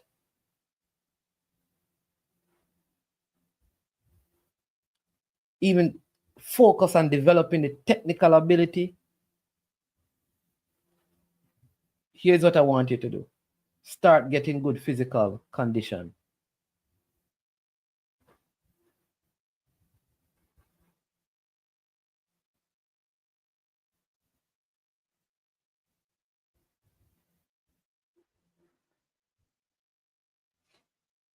Right? Yeah. So I said to her, it takes little work, but a lot of discipline to get up and do sit-ups, push-ups,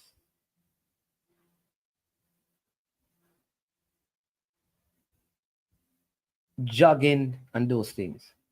Develop the discipline of doing that. I look at Miles Lewis Kelly in the Arsenal youth teams and the amount of muscle that the youth has put on since he come into the first team. I look at soccer. I look at these players, how they have physically gotten stronger. That don't happen by just technical skills because them work hard. Some of these guys who them have tape all over them body, niggles here and there, because you're not physically conditioned. You're right, Peter.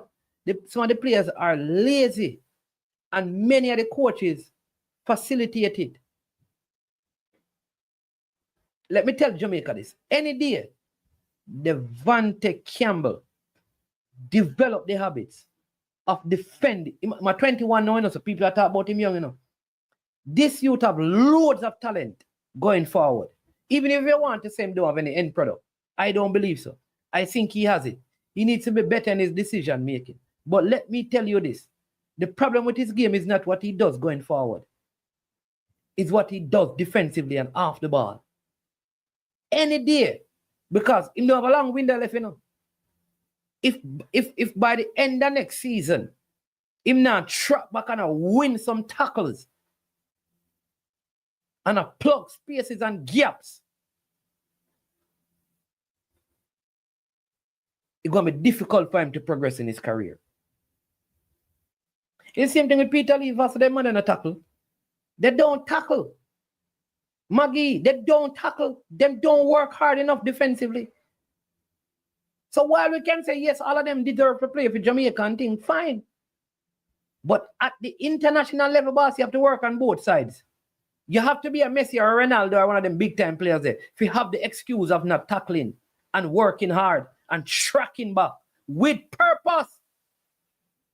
Because someone are run back because coach a run back, not because they want to run back. There is no purpose to them running back.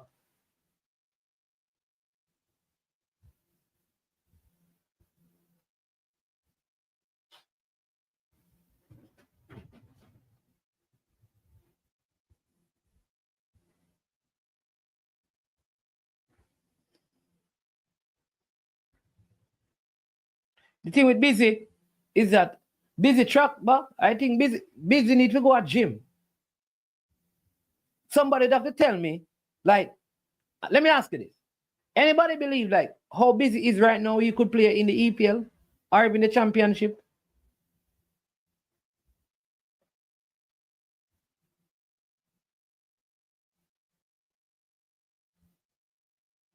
Tell me, do you believe that Busy can compete based on his present physical build in the championship? You tell me a player in the championship that is of that stature and that physical built that way physically.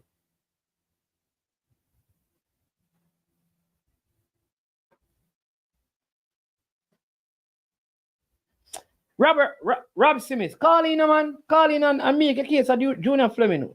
Remember, you know, you can make your case for a player. Whether or not management or the rest of the people agree, you can make your case. Say if you believe that Junior Fleming need to be called, call in.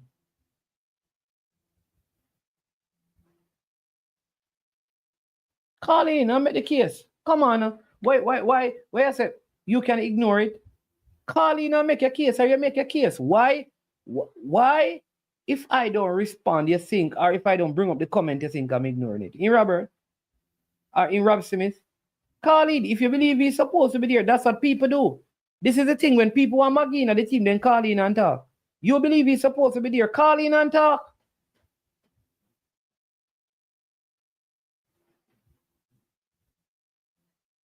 Yes, if he make a case for himself and think, then you know leave it then, because you don't say make a case. Because even when other players make case, people come and talk. See it, and next man say, why Ravel not in the squad? Everybody can put up who they want. And next man say, why Corey Burt not in the squad? Next man say, why Giovanni is not in the squad? And say, why Alvas? That's it. Everybody have a player what they want to see. People ask about where's Harding? Why not in the squad? People say, why Delano Splat not in the squad? Why Brendan Cover not in the squad? Why Romain Blake not in the squad?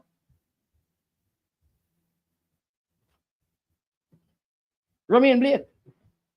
So let's people say, why see it? Why Mason and John Rowe not in the squad? Why is Ravel not in the squad? So everybody have why Pearson not in the squad. So what do I do? Do I answer all of these?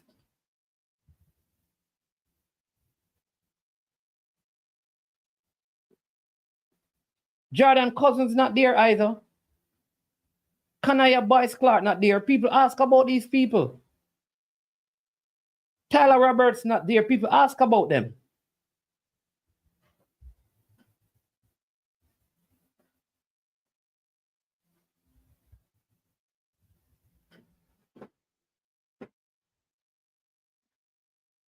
People say Brian Brown should be in the team. Like,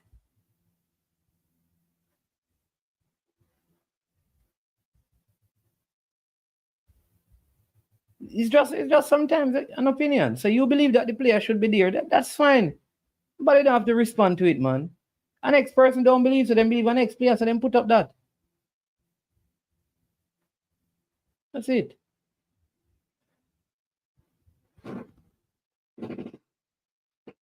Remember, I don't Devereaux McKenzie. What about Ronaldo Webster? What about what's his name? Farmer.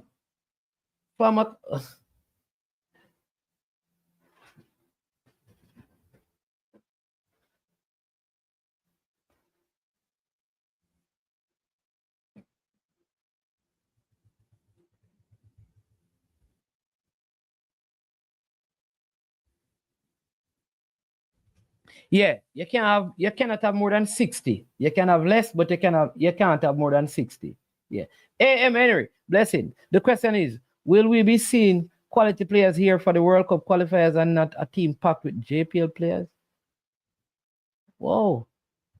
It's a very strange. When has Jamaica used a team? When has Jamaica used a team packed with JPL players for an official game? When was the last time, A.M. Henry?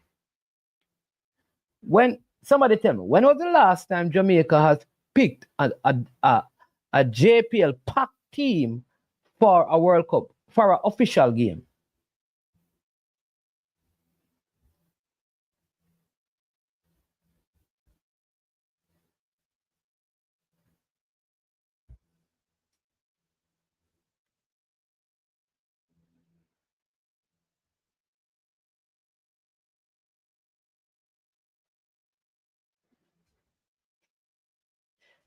People, do you understand what a provisional squad is?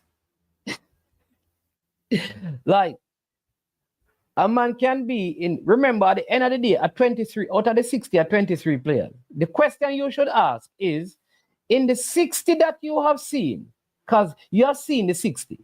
In the 60 you have seen, do you think there are 23 players on it that can play football that you believe are good enough? So shouldn't the issue be the 23 that you select, boss? Because you will have way more not selected than selected. Here's what I'm saying to you. So, in Rob Smith, you're saying, listen to the question I'm asking you. You don't see 23 players because why you want them to be in the pool? The only reason why you're thinking a player should be in the pool, right, is because they should be in the 23-man squad. We could not be asking for a player to be in the pool for being the pool's sake. So what you are saying is that the player that you are suggesting should be in the 23-man squad. At the expense of who? Because you don't know the 23-man squad. Because if it is just to put somebody in the pool, what is the big deal? What is the big? Listen to let's think about it. If I want a person in the 60-man pool, I must also believe that they deserve a spot in a 23. It cannot be just to be in a pool if you're never ever going to be selected. So the question you have to ask is, in the position that you want. So for example, Sinatra says, of the 60 we have known quality at right back and known top quality central attacking midfielder. All right, so Nitro, who is the right back that should be in the pool that is not there?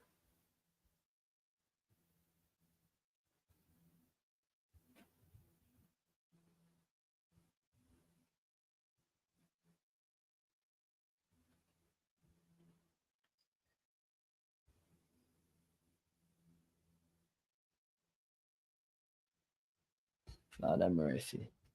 All right. So here's what so Nitro, who is, so Nitro, let me talk. Huh? So but Alvas is in there, Nitro. Alvas is in the 60. I don't understand what you're saying. Alvas is in the 60. So I think sometimes Alvas is in the 60. So I don't understand what you're saying, Nitro. Alvas is in the 60.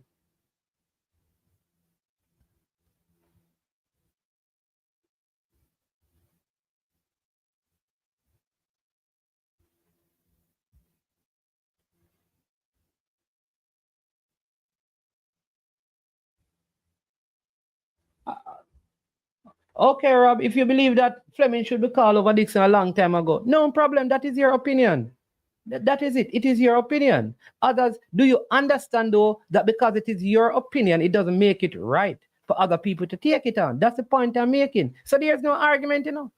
There needs to be no discussion. You believe that I have to discuss it. Listen what I am saying. It is your opinion. Other people have different opinion. So why are we? Our opinion you're discussing now? Because it's opinion. You have an opinion, and next person have an opinion. Your opinion is that he should be in there over Kaheem Dixon. And next person have a different opinion. We don't need to discuss it. There don't need to be a discussion. The number is rolling on the screen. But Javan East is in it, Max City. Max City, have you seen it? I'm serious, what am I gonna look on the thing, you know?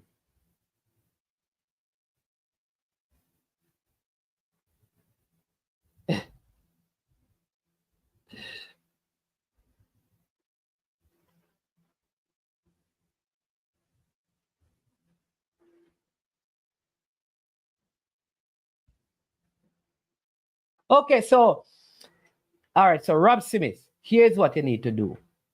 You need to get access to the press conference. That's not hard to do, all right? And let them ask the coach that question. You can't ask, why would you go and ask Mr. Chung Or why would you want to ask me about player selection? You see, this is the thing I always talk about Jamaican. Jamaican always have this thing about conflict of interest, right? And interfering in stuff. Why would you want to ask me about player selection? What do I have to do with player selection? As a coach, you have to ask those questions. Think about it. So you many times we want to ask people questions, and then we talk about corruption. You want to ask a person who is not supposed to be involved in a particular process about things about the process, and then we ball out corruption and conflict of interest. If you want to know why a player not in the team, when there's a next press conference, you get access to the press conference, or you ask one of the persons who you're close to ask that particular question in the press conference. That is what you do. You cannot be asking general secretary and team managers and masseurs and physiotherapists and medical doctors about team selection.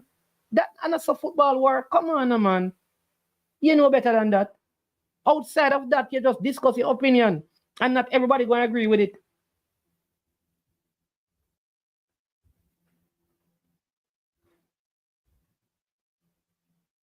Oh, so you went to the press conference and you said you asked the question and you didn't get any answer?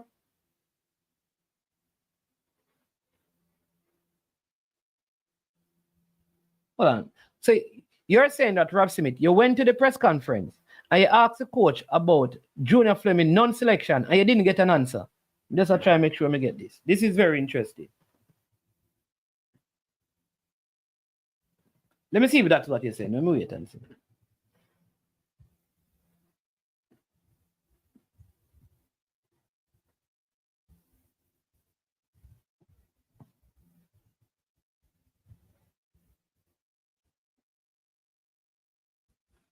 All right, so people, listen, this is why I keep on telling you, we need to elevate. Oh, you're saying you wouldn't just vent, don't have anywhere else to, because, I see what you mean. Oh, sorry, I misunderstood you, Rob. Yeah. See what you mean. All right.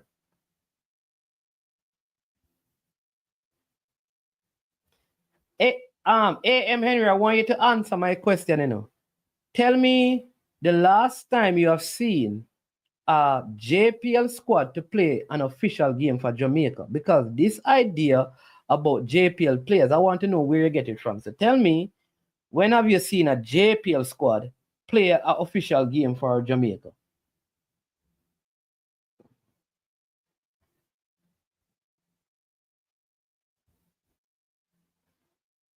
Tell me.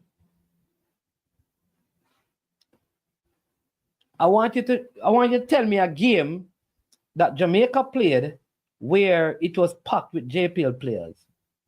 An official game. I want to just look at the match card. So give me one. Just give me one. If you find one game, then you win. I just need to find one. I'll give you one.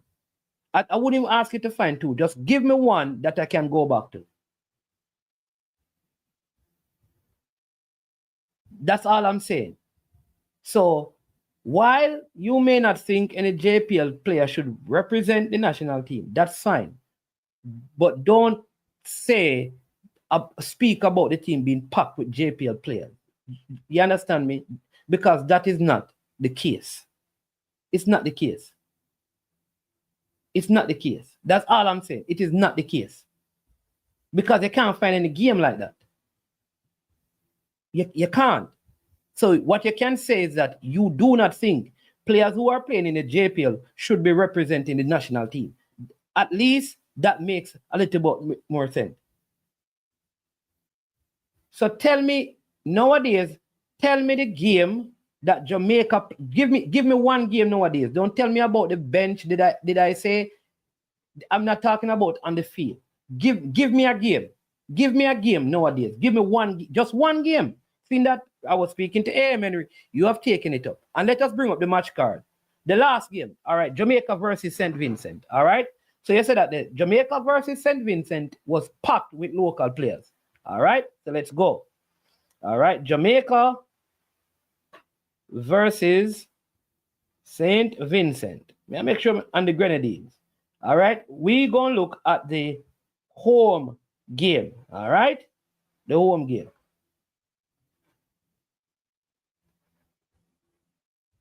Lineup. Andre Blake don't play in the JPL. I don't know, me just go through. Dexter Lembikisa don't play in the JPL. Lati Bodier don't play in the JPL. Richard King does. Ethan Pinnock doesn't play in the JPL. Isaac Hayden doesn't play in the JPL. Demarai Gray doesn't play in the JPL. Bobby Reed doesn't play in the JPL. Leon Bailey doesn't play in the JPL. Reynaldo Cephas doesn't play in the JPL. Warner Brown started. He plays in the JPL. So you're saying that Warner Brown should not have played, though he scored. Fine. All right, I will give you that. On the bench, Damian Lowe doesn't play in the JPL. Kaim Dixon doesn't play in the JPL. Shamar Nicholson doesn't play in the JPL. So you have Demario Phillips, Tariq McGee, Suley McCullough, Fitzroy Cummins, Christopher Ainsworth, Shaquan Davis, and Joshan Anglin. You had more players who were playing overseas than in the league.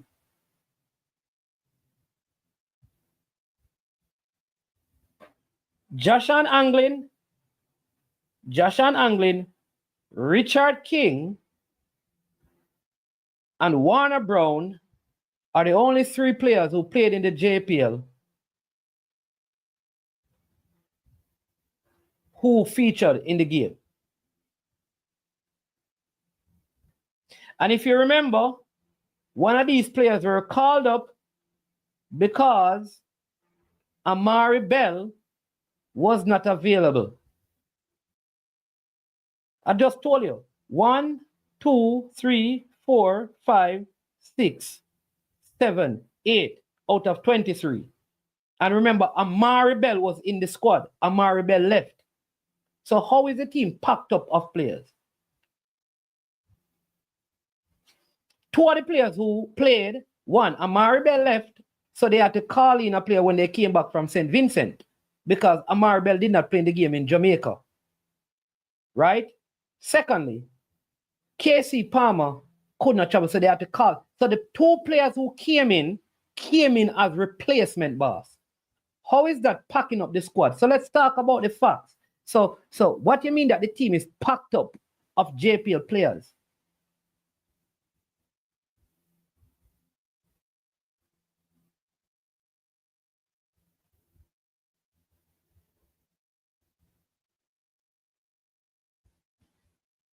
Right?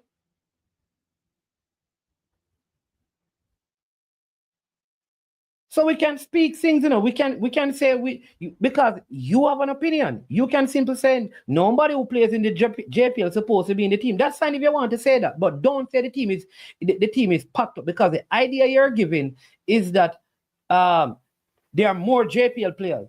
Jamaica has not played a game, official game, in the last probably 10 years, where the majority of the players are players in the JPL. Even when Whitmore had the team, the players who were playing were players, a lot of the players were in USL, MLS. So we can make a point, and not exaggerate.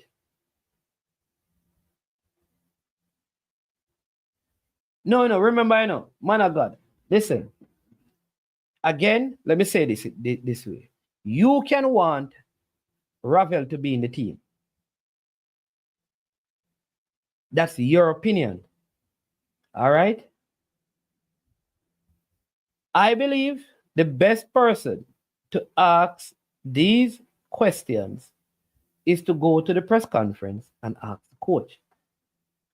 People, you have to learn, find that you want to vent like Rob said. But you also have to learn, because what we do is you will ask, for example, Speid question about player selection. If he doesn't answer you, you're upset with him. If he answers you, you say that it's conflict of interest. So they said, damn if you do, damn if you don't.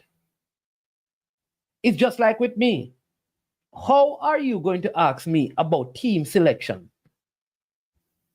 when that is not part? My job is administration, but you want me to tell you about team selection. The best thing to do is to ask the coach when there's a press conference. That is the best thing to do.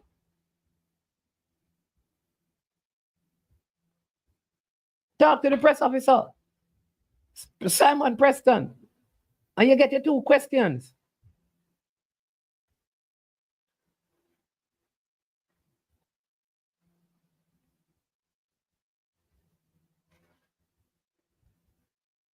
Hey! Hello. Man, How you doing, my friend? I am doing very good. How you doing? Me there fight the battle, the YouTube battle. Well, I want to know why it is I call it actually why it is Ravel not in your 60-man squad. Huh? Because you and you doing a show, you talking about the squad. I'm telling you. That you see why I do that is why a lot of the content creators not doing YouTube, because you have some people that one, if they put a comment and you don't respond to it, they get offended. So here it is that I spoke to a chef, I spoke about documentation, I'm speaking about semifinals, and people are talking about players.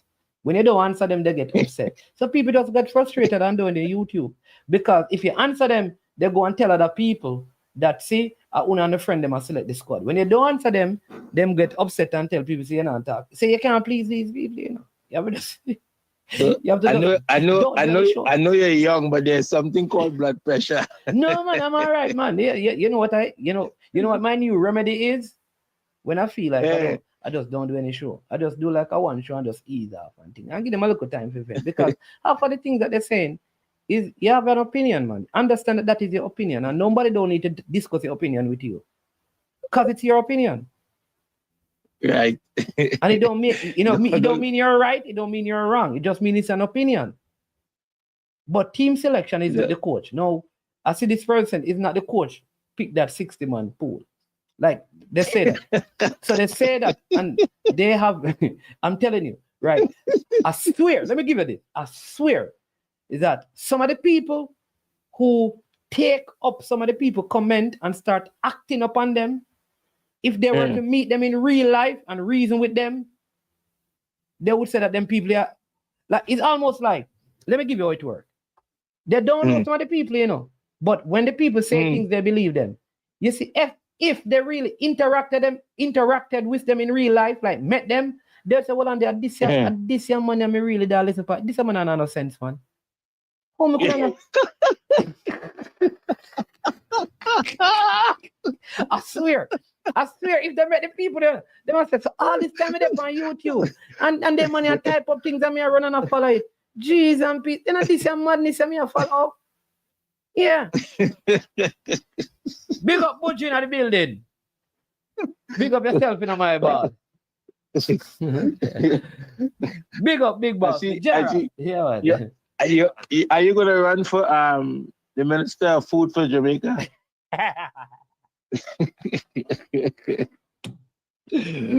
because you're discounting some party, man. Eh? Spinach party been around a long time, you know. Spinach party? Yeah, that been around a long time. Spinach party. Where you buy? Yeah. Where you buy spinach party? By what you call this place? You mentioned them this morning. What's the place you mentioned? Boss, me not tell Golden you. Cross. Golden Cross have Boss, spinach. It's the only thing I just buy, and I think when I was in Jamaica the other day, I think I had cheese party, and I want to believe I had a vegetable party too from Tasties. Man, them said spinach party still have Port of Spain, not in Jamaica, boss. Who said that? Let me see. Who said that? All right, Jamaican. Spinach party all over the place. Jamaican. I want a Jamaican. I don't want a real Jamaican. Have you ever bought spinach patty? Yes, it's all over the place. No. Have you ever bought spinach patty from Juicy Beef or Tasty? That me I ask you. I want a man say yes or no. Spinach patty and a real thing, boss. Fake patty that. But you had to ask somebody who in Jamaica. Somebody in Jamaica to tell you that. Juicy patty me I ask. the one there was a patty, I'm sure.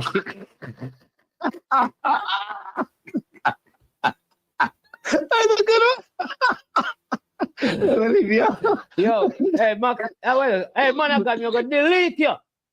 But Yeah. I'm going to delete you. This is what actually, man, I must have the party shop show this. Yes. That's not good look. All right, balance. Yeah, All right, take care, okay? All right. Yeah. Oh boy. Man, talk about mackerel and sardine patty. Boss man, none of the make up thing them boss somebody come listen. Me talk about the real deal, man. Easy man. But mackerel and sardine patty. Not talk about. All right. So let me say it again, people. Who is this man? Who is this? So Issa Allen, Mr. Issa Allen made a very interesting comment. Would I love to follow up on it? Hey, people, right now, and you can't call name Issa Allen because you can't get no lawsuit over yourself. Based on what we have heard from persons, plural, in the JFF, most time the coach picks his 23 to 25 and the technical director has his team fill in the other spot. Okay? I must say, if this is the case, first I'm hearing this. My experience is that the coach select the players.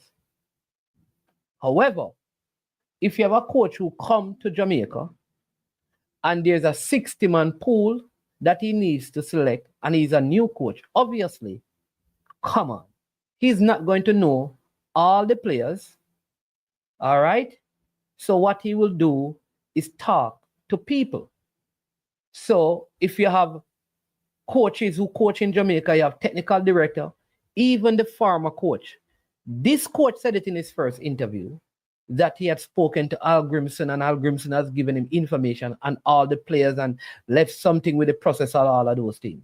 So it is obvious that the coach dialogues. All right? No, it is one thing to, because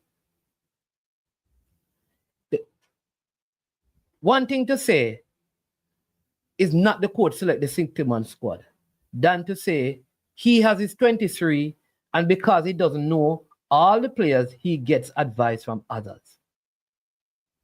Boss, me telling you, we have a reason like people. Nowadays, we have a reason like people who have wisdom. We have to begin to reason the football. No squad is out. They just saw the pool of players, right?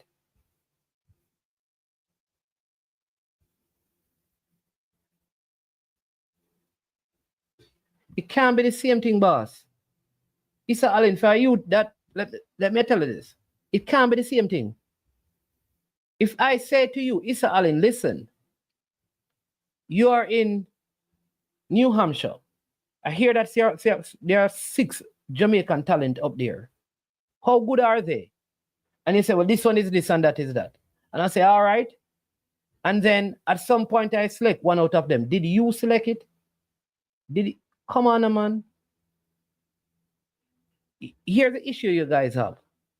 And sometimes you feel like people are being rude or disrespectful. As I'm telling you, you guys are going to see less and less content because the conversations is the same grouping of people who there's a lot of groupies on YouTube. And because they are groupies, they go with the narrative.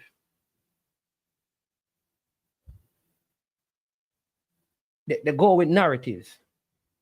So let's not go with narrative because we're not groupies. We stand alone. Learn to be an independent thinker. Be an independent thinker.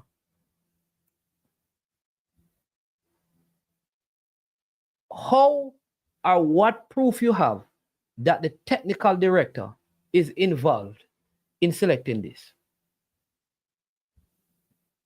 What proof do you have?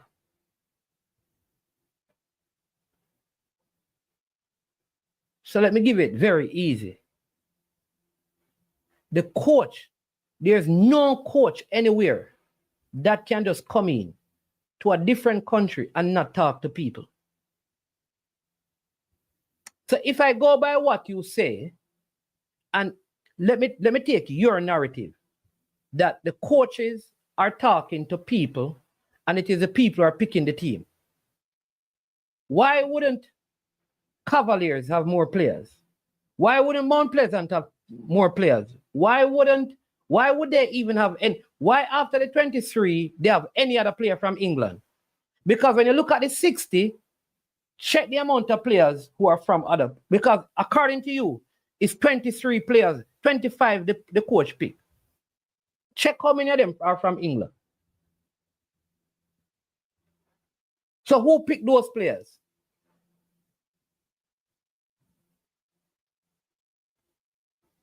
We have to start, brother. We have to have some different discussion. Different discussion. The same discussion, not going anywhere. And I'm telling you this, a lot of you, you're going to be so surprised when you finally meet. That's why some of them don't want to meet you, know. Some of them don't want to see you face to face. Because if none of them sit down a reason, you go really say, I them your man all along, me I listen to. Come on, man. We have to elevate our level. It's Alin. Welcome to the show. Listen. Good day. Yeah, management. Remember, management. It was someone who asked a question and I responded in the comments. Based on what I've heard on YouTube previously, at times this is what happened. And I spoke of a specific person, which would be the technical director. You understand? So when you're asking me about why that player, who that player, I would not have any answer for that. You understand? And this is what I have heard previously said of Mr. Speid, whether it is, if it was a new coach or whatever, coming in and he does not know the players and he's asking for advice, etc. I don't know. But this was what was said. You understand? And that is the precedence that was set. So I'm just giving an explanation saying this was what was said. So maybe it has occurred in this instance as well. Isn't that a reasonable assumption? No, it's not a reasonable assumption. Okay. Because what were the circumstances that led to those statements? Because everything is in context. That's why I said I don't know. That's why I said I don't know, but it was said. But what I'm saying, you can't make the assumption based on I don't know. Okay. That's all I'm saying. You are too smart to be drawn into that in the car. You go down a road. Because watch this. All right. Let me use again my example. If I'm a new coach and I come into a space and an environment, all right, and which is when the coach came, remember, when the coach came, he had, when Hal Grimson left, we had what we had coming up. We had what tournament did we have to play? His first game, tough game. How could I forget? Nations League. Nations League. All right. It is obvious because in his first interview, he spoke about his discussion with Hal Grimson, talking about players who were in the process. And you remember they asked him about young players. I think even Cataract was in that. So he spoke about even Meran Garden. You remember that time with even with Tyreek McGee, and he said that when Meran spoke to him about Tyreek McGee, right? And he said he saw him, and he says, whereas I think Tyreek McGee was overseas at that time. All right, I don't know if you remember that interview. Right. Yes. Right. The point I'm making, it is logical that if a coach is coming into a new space, he will have to talk to people to get information. Hal Grimson did the same thing. Hal Grimson went to all the Premier League teams to their sessions, and he spoke to the coaches about players, spoke to Tappa and all of these, which is a normal thing to do because he also did that in England. He went to the clubs. No, that doesn't mean that the players selected were selected by Tappa, or the players from Charlton were selected by the person from Charlton because he spoke to them. But having received information from them, he made decisions. So ultimately, it is a coach. That's all I am saying, Okay.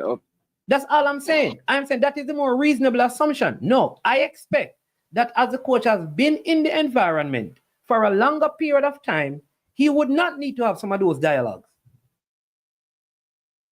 Okay.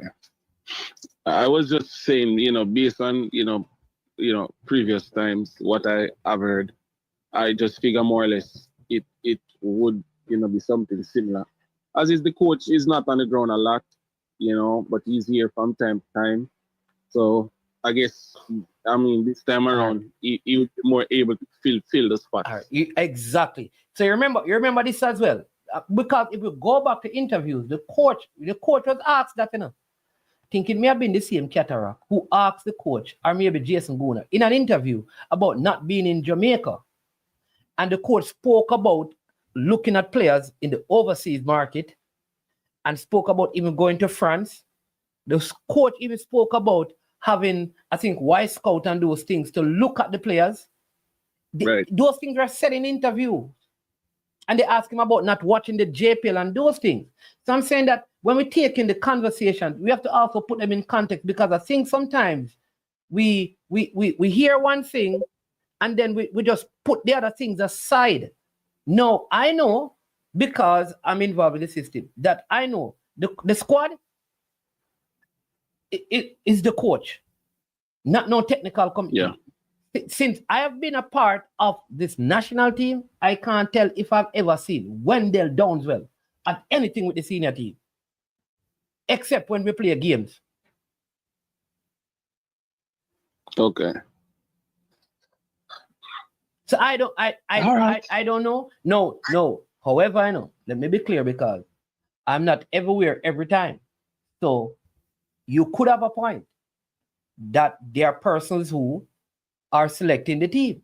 Maybe it is true. All I'm saying is that from my experience, I have not seen that. But it doesn't mean that it's a lie.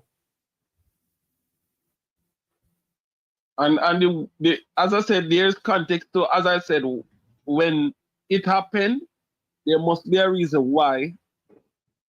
And I'm going to say, I did say technical committee, I said the technical director and his team, whoever that is, would have assisted the coach at that particular time to fill whatever roster that was when Mr. Speid spoke. You understand? So, as I'm saying, it was that specific instance that I'm speaking to, which I inferred it could have occurred again at this jump. Because I'm thinking, the time the coach spends here is limited. Yeah. And seeing the players is limited as well. You will be getting information from, whichever means Y Scout or his coach is on the ground, which would enable him to actually select the whole 60, or also to have him select the ones we know and ask for assistance in filling the roster. That is just how I was looking at the situation, which I'm not saying that is what has happened. I was just providing an explanation to somebody in the comments. I think was big deal who had asked a question. All right. That's just my contribution. What the thing a KFC name with the wings then? What them call it? With the wings? Yeah, man. What them do the wing? Hot wings. Where KFC have zinger combo, hot wings. Yeah. They have a hot wings thing, and them have meal deal at the 3-piece, right? Big deal at 2-piece. And them have a new thing now we call what them call it? What them call a new one then? Like when them put all of the thing them in a one, like you can what I want to name? Big box. Big. That they must stop calling big deal and calling big box. No big deal, like, man. Big box that man. Big up yourself. Big deal. Big box. All right, thank you. Okay. All right. Popcorn, yeah. All right, y'all gonna get me that trouble. Popcorn chicken. All right, big box. You can stop calling big deal. No big deal. Big box. Big box or popcorn chicken. It's a popcorn chicken. Big up, big deal. Original popcorn chicken.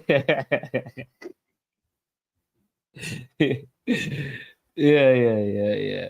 Oh, yeah. But you understand? Hey, listen. Hey, but I'll tell you this, you know.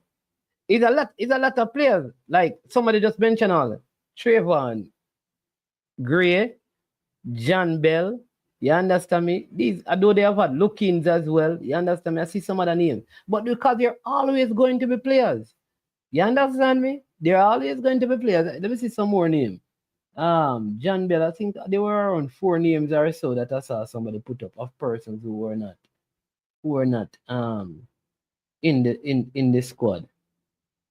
People saying Junior Fleming is one name. John Bell, Trayvon Gray, Brandon Cover. I saw that name as well.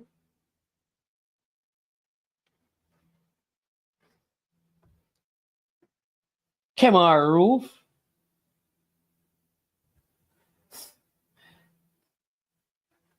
So big deal. Let me ask you, when last have you spoken to Kemar Roof? Like, that's what I'm saying. All you need to do sometimes is ask in press conferences, because I will say this. Based on players' experience, you also have to know if they want to be available. So before you begin to call, because name dropping is a big thing, you know. Everybody can drop name, but do you know where the person as an individual is at? Because sometimes you even don't see people get called up and you wonder why them never call this and stuff. And sometimes there are backstories behind things. And unless you ask the coach, and depending on what the coach may want to disclose in a press conference, you'll never know.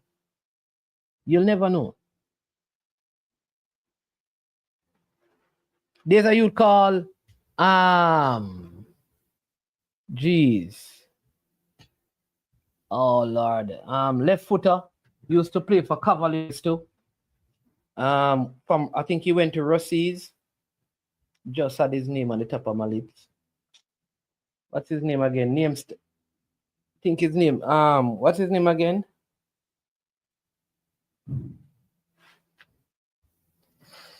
Oh no, how can I forget his name? He's playing somewhere overseas. Some people are saying that why isn't he in the team?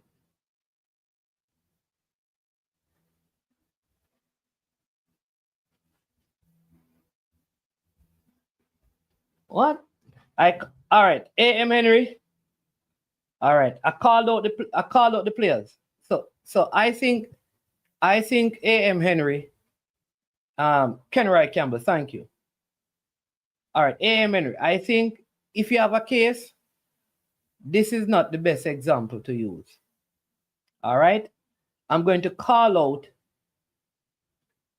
give you facts. The starting 11 had Richard King at center back, and it had Warner Brown up front. Only 2 JPL players started in the game. Giving you the facts. Warner Brown scored for Jamaica, right? And Renaldo Cephas in the home leg. All right? So 2 started. The other 9 players in the starting 11 were from overseas. In fact, if you don't know this, Warner Brown was overseas and Warner Brown had injury issues, and that is why he's back in Jamaica. All right? So if he wasn't struggling with injuries, he would be. But fine, he's a JPL player. But he scored in the game, and King also played in that game. That's the starting 11. One of the players on the bench came into the team for only one of the games. The game in Jamaica. And that is because Amari Bell did not come back with the squad. He returned to his club. All right? So if you count Amari Bell in the team, let me tell you how many players. 1, 2, all right, 3, 4, 5, 6, 7, 8. 8 out of 23. With only 3 getting any playing time over the 2 legs. Now, we would all agree that the goalkeeper is local, Shaquan Davis. So I don't think any of us would argue that the third string keeper is there. The game ended 3-0 in favor of Jamaica. What are you saying that when the team was in what? The coach had no substitution to be made because only JPL players were on the bench? I don't understand. I don't understand that.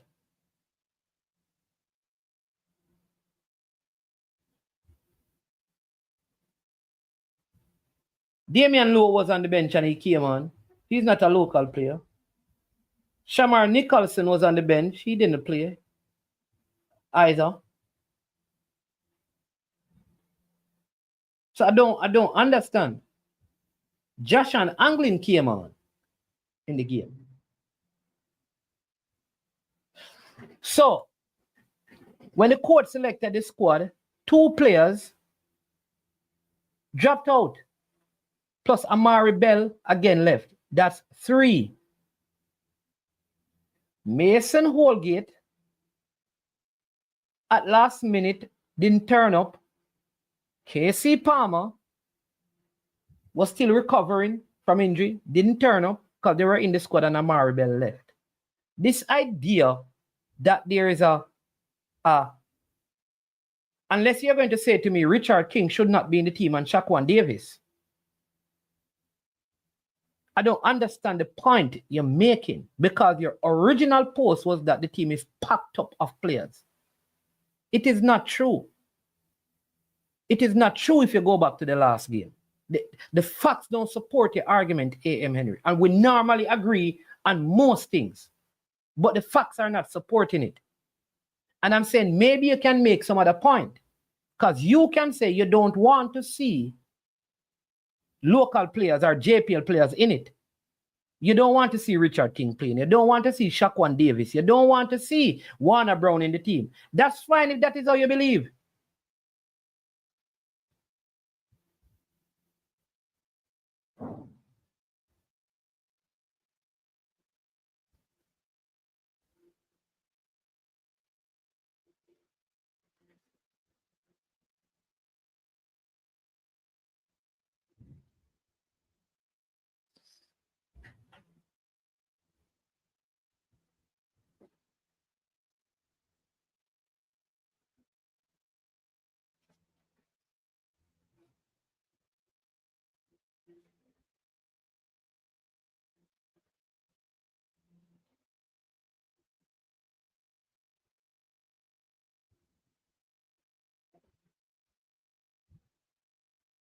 Yeah?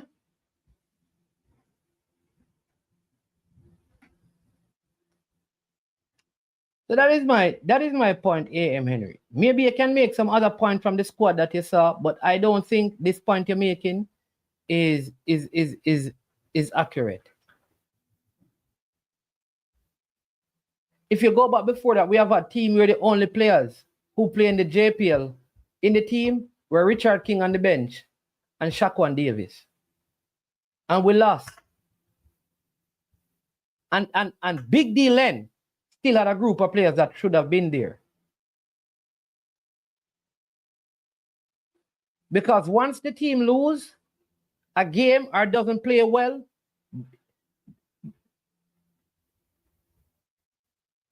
but I just read out the last World Cup the last World Cup qualifiers. When we played Dominica, which one of them? Dominic, which one? The one at home or which one of the World Cup qualifiers? Jason Guna. All right.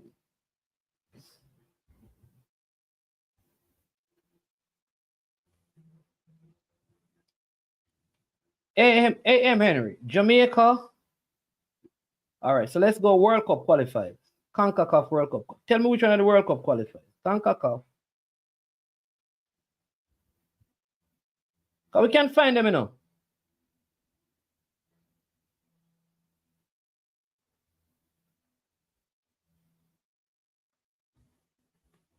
All right, so let's go back to the game. All right, so the first game Jamaica played was at home against Dominica Republic, right? Game that ended Jamaica 1, Dominica 0. All right.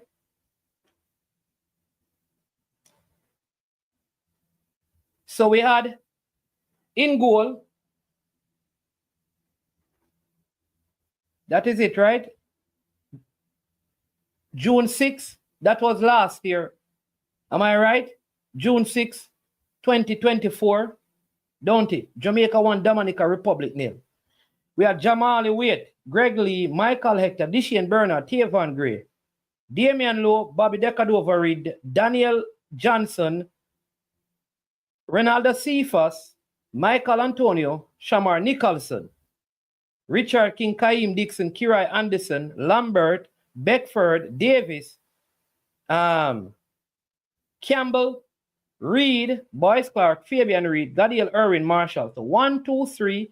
So this was 11, 12, 13, 14, 15, 16, 17, 18, 19, 20, 21, 22, 23. 1, 2, 3, 4, 5, 6, 7. 7 of the players, right, were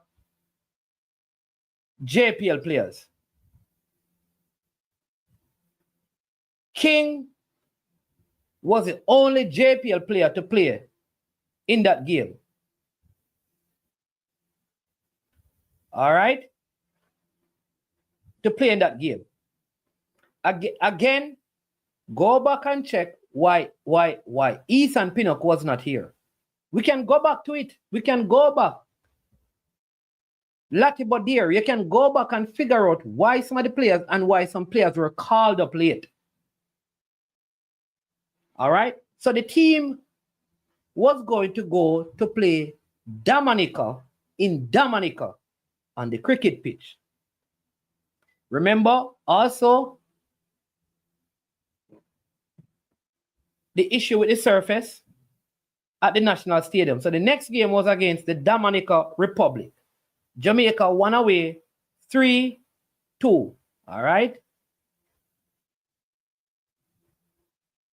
Even Andre Blake wasn't available. Greg Lee, Bernard, Dexter, King, Anderson, Dixon, Palmer, Decadova, Cephas, Nicholson. I don't understand, again, the starting 11. All right? Hector came on, Daniel Johnson came on, Reed came on, Marshall came on, and Beckford.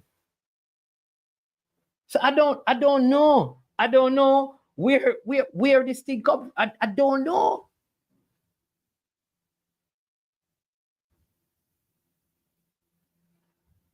And if anybody is being fair, a lot of times when these teams are selected,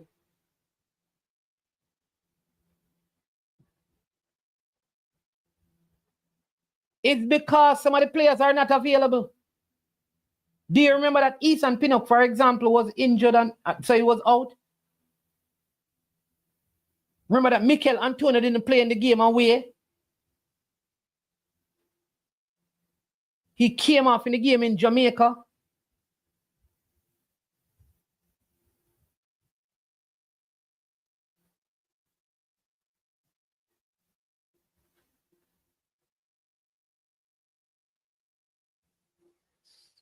Come on, Henry. All right, so AM Henry.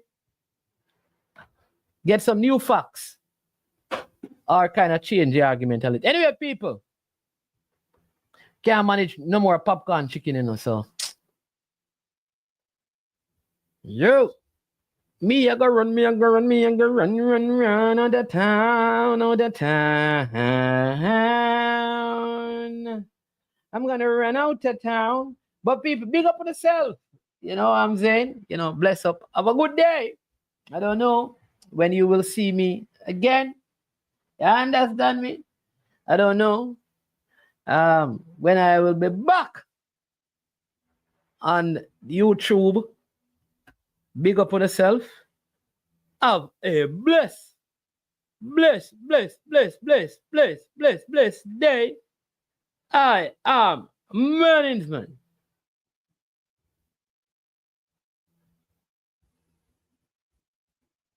Sanjay Brooks. There you go, my friend. There you go.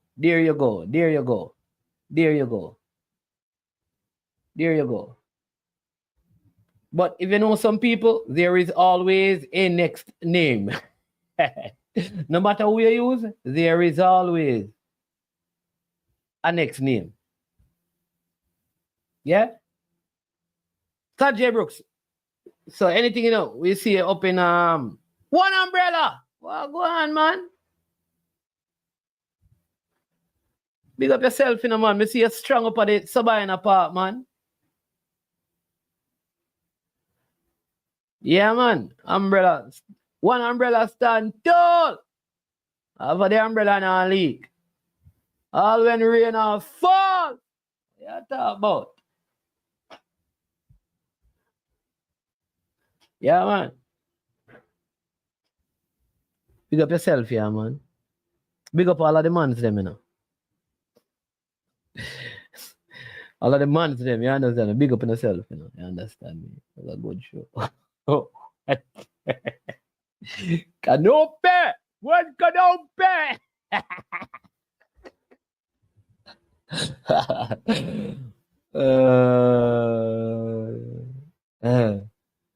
What canope? Yeah, man, big up on yourself, people. Up and running, Man is man, man. It's been a good show. Remember to check out Keisha Miles, sorry. Give her some vote, support her program. That's what we discussed at the beginning of the program. This week we're going to talk to the Ali Cup and the Folly Cup, because we should have been doing it in a little bit, but we have not been on, so we have to give you what is going on with Ali Cup, because Ali Cole's birthday just passed, You see me, I say?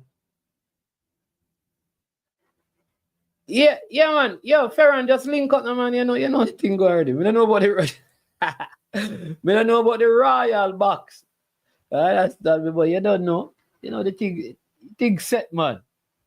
Yeah, big up to Duckland with the big old trophy, man. Yeah, man.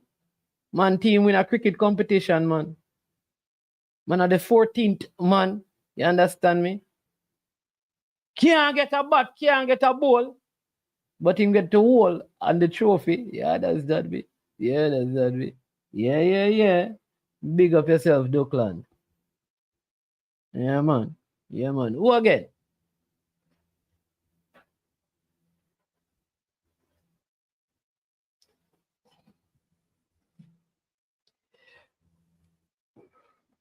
Yeah, Pesa. But Pesa, like you ever stop me? You ever make them talk? You ever make them on them talk, Because they're talking now, because when all the players are available, Richard King and Shaquan Davis are predominantly the two people who have been mainstay in the squad. That is it.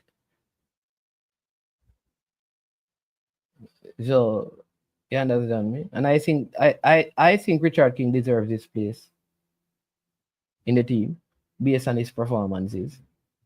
The next man may have a different opinion.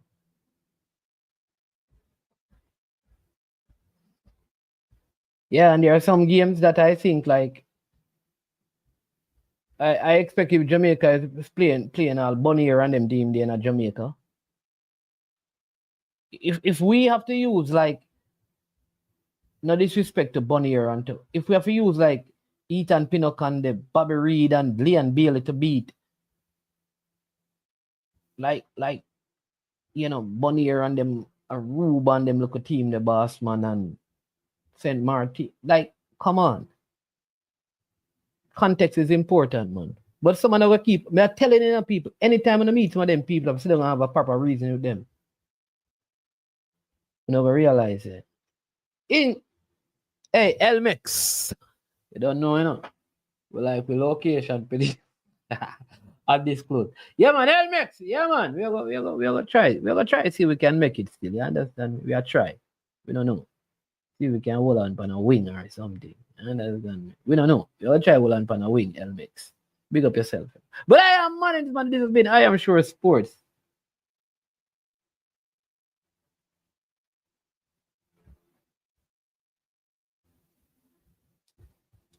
What kind of defensive? I am asking you to present. You're making a different argument. You said the team is packed up of. Now, but I check out shit. Hey, man, one thing, I agree on a lot of things. But here's the thing. I was not being defensive. I never defended any argument. I proved to you that your initial statement is incorrect. You are exaggerating. You said the team is packed up of JPL players. That's what you said. Now you're changing it that 7 JPL players are not good enough to make Jamaica team.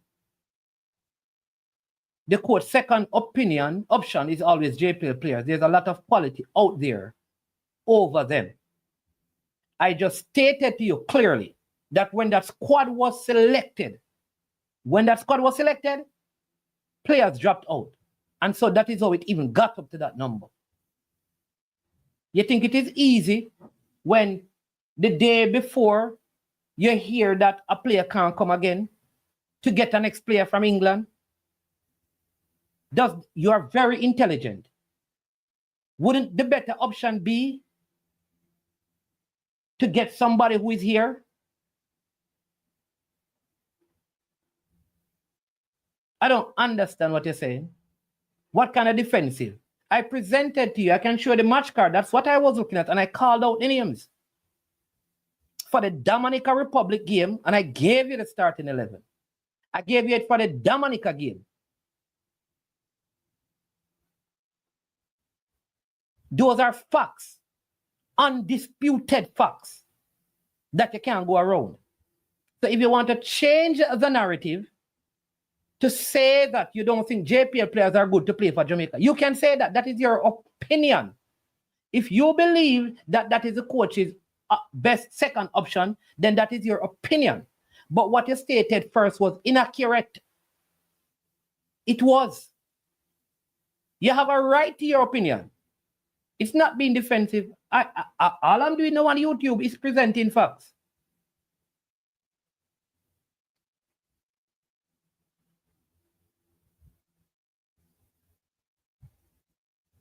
I'm presenting facts.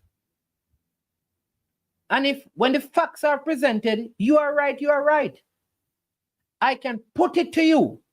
I can find from Hal Grimson to this coach many games, multiple games, where the local players in the team were one, Richard King and Shaquan Davis. And on one occasion, or a couple of occasions, Demario Phillips. Every other player. I can show you tournaments since I've been a part of it. So it is okay if you don't believe, again, I stated to you that I believe that Richard King deserves his place in the national team. Your opinion may be different based on how he's presently playing. That may change. As a third string goalkeeper, I think on Mary Shaquan Davis should have been there. He's a third string goalkeeper. Do you have a better one? That should be there over him. Based on what? You prove that. Those are the two names I mentioned. I am not being defensive. Because on YouTube, what you have to do is to present facts and leave it out here. And then when you share your opinion, say, this is my opinion, like I just said. In my opinion, I believe that Richard King, based on how he has been performing, deserves this spot. If you find somebody better, you present and say, Richard King not supposed to be there. Because your opinion and my opinion will be different. But the fact is, the team is not packed up of them for official games. It is not true. I also mentioned that there's context.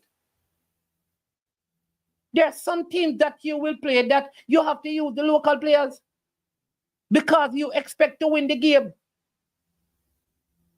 And there are certain surfaces some of the players don't want to play on, can't play on because of their contracts. Those are facts.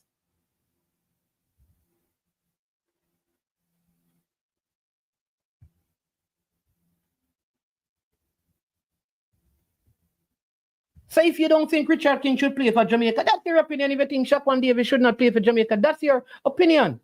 You're fine. If you don't think like Warner Brown should be playing for Jamaica, that is fine. That is your opinion. Others believe different. So why somebody believe different from you, they are being defensive. You are being defensive because you said something that is not the case. Not the case. The team has not been packed up of JPL players. What constitutes packed up for you? You have a total of 26 players and 7 of them are in the local league. You start 11 and you make 5 changes and only 2 play. You consider that to be packed up? You reference the last games. When I brought up the last game, you then said qualifiers. I brought up the qualifiers and then you started using the word defensive. Come on. We reason better than that. I've often time taken your advice, listen to you, change my very opinion based on things that you have said. And if you exaggerated, just say that you have exaggerated.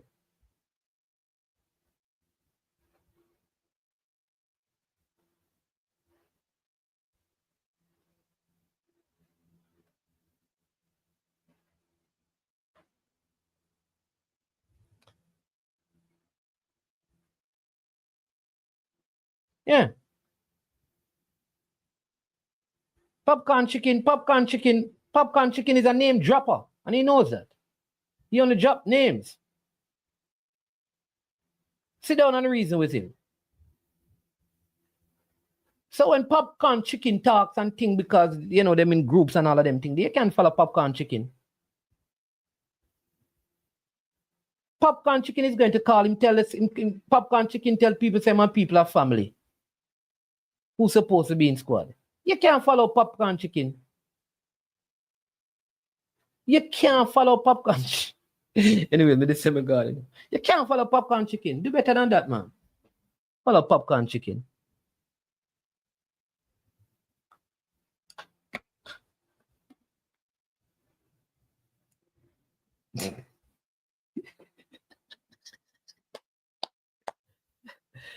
Let me tell you one thing with it. You see, a lot of the people, you know, them love to come at the presenters on this show, you know, but them can't take it. And beat popcorn chicken because they love drop name. I'll come tell the people them about it.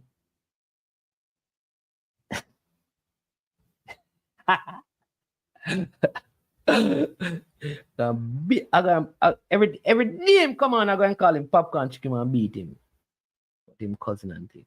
This man, the amount of man that popcorn chicken tell people.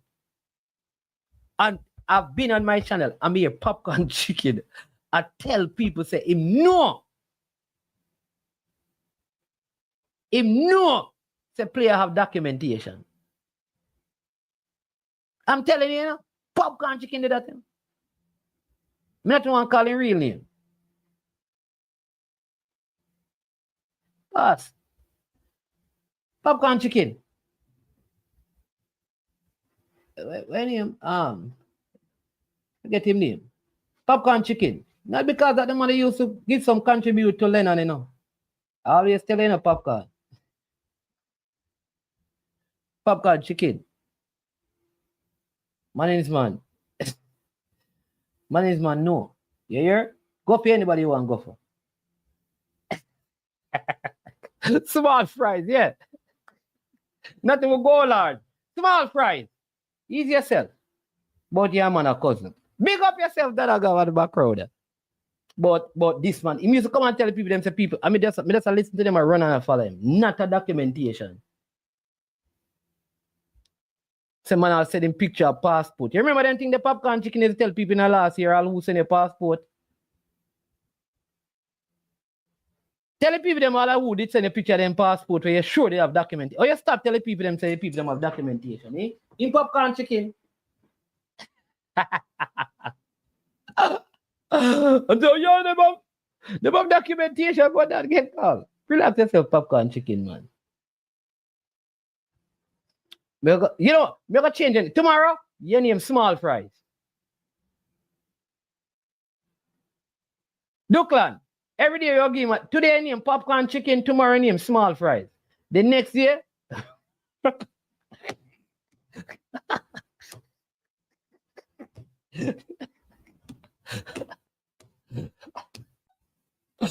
Yo, the next what you call it the next day? Eh? Wigs combo.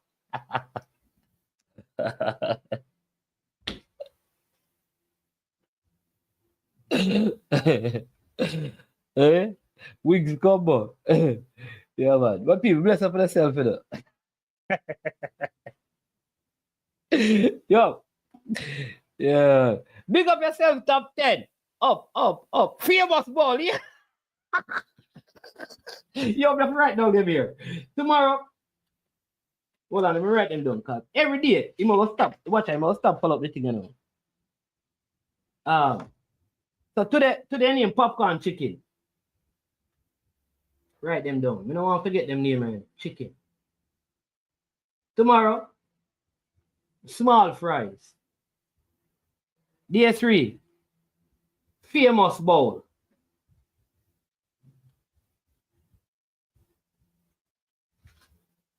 We need 5 names.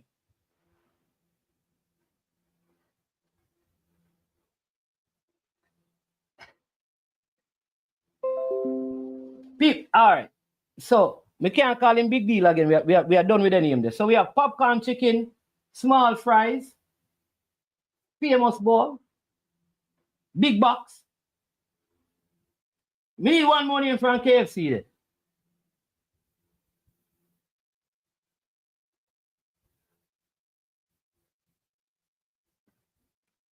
Give me a next.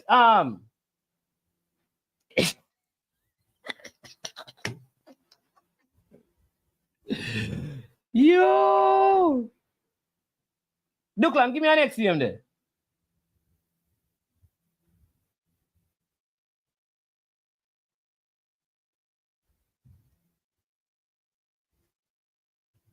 Give me a next name there, Duckland. We need a next name there. Popcorn chicken, small fries, famous bowl, big box, kiddies meal. That sounds like a Burger King still. KFC have kiddies meal. KFC have kiddies meal. Oh, that sounds like a Burger King. Me don't want to crossover, you know. Me don't want to mix up the 2 restaurants them. You know, when you mix up meal and feed them, there's a transgender. Me don't want to mix up the 2 restaurants them. So me have to get a different. Me have to get a somebody give me a KFC. You have popcorn chicken, small fries, zinger. Yeah, man. We can't. I just zinger. We have said that because we can't say popcorn. We can't say hot or spicy zinger. Kind of sound right. No man, zinger bad. Yo. So on Mondays you have popcorn chicken. Tuesday small fries. Wednesdays famous bowl. Thursdays big box. Fridays zinger. Saturdays nuggets.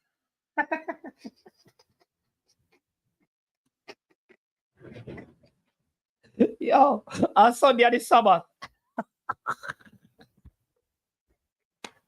You should have glad to me now do show every day.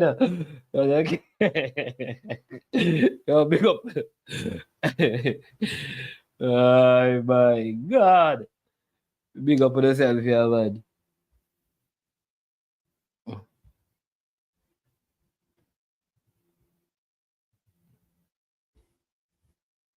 Big up on yourself. As usual, when it comes to the end of this one, very good one. We say we are over And we are out of here. Eh? Yo, watch your bad dog. SK New Air this. The body out there. Sniper King I represent for I Am Sure Sports. You get to me, I say, when you want the latest news and sports and updates and all of that, check out I Am Sure Sports. You know the thing goes in. Remember, cover the whole island. Remember Kingston, Westmoreland, Galchester, Orchard Race, Galtigo Bay. Everywhere. I Am Sure Sports. Check it out for the latest news and latest updates. Sniper King I represent. Where them feel like? Ha. Yeah, someone on for the food from young, from where they knee height. I Am Sure Sports. Yeah, dog.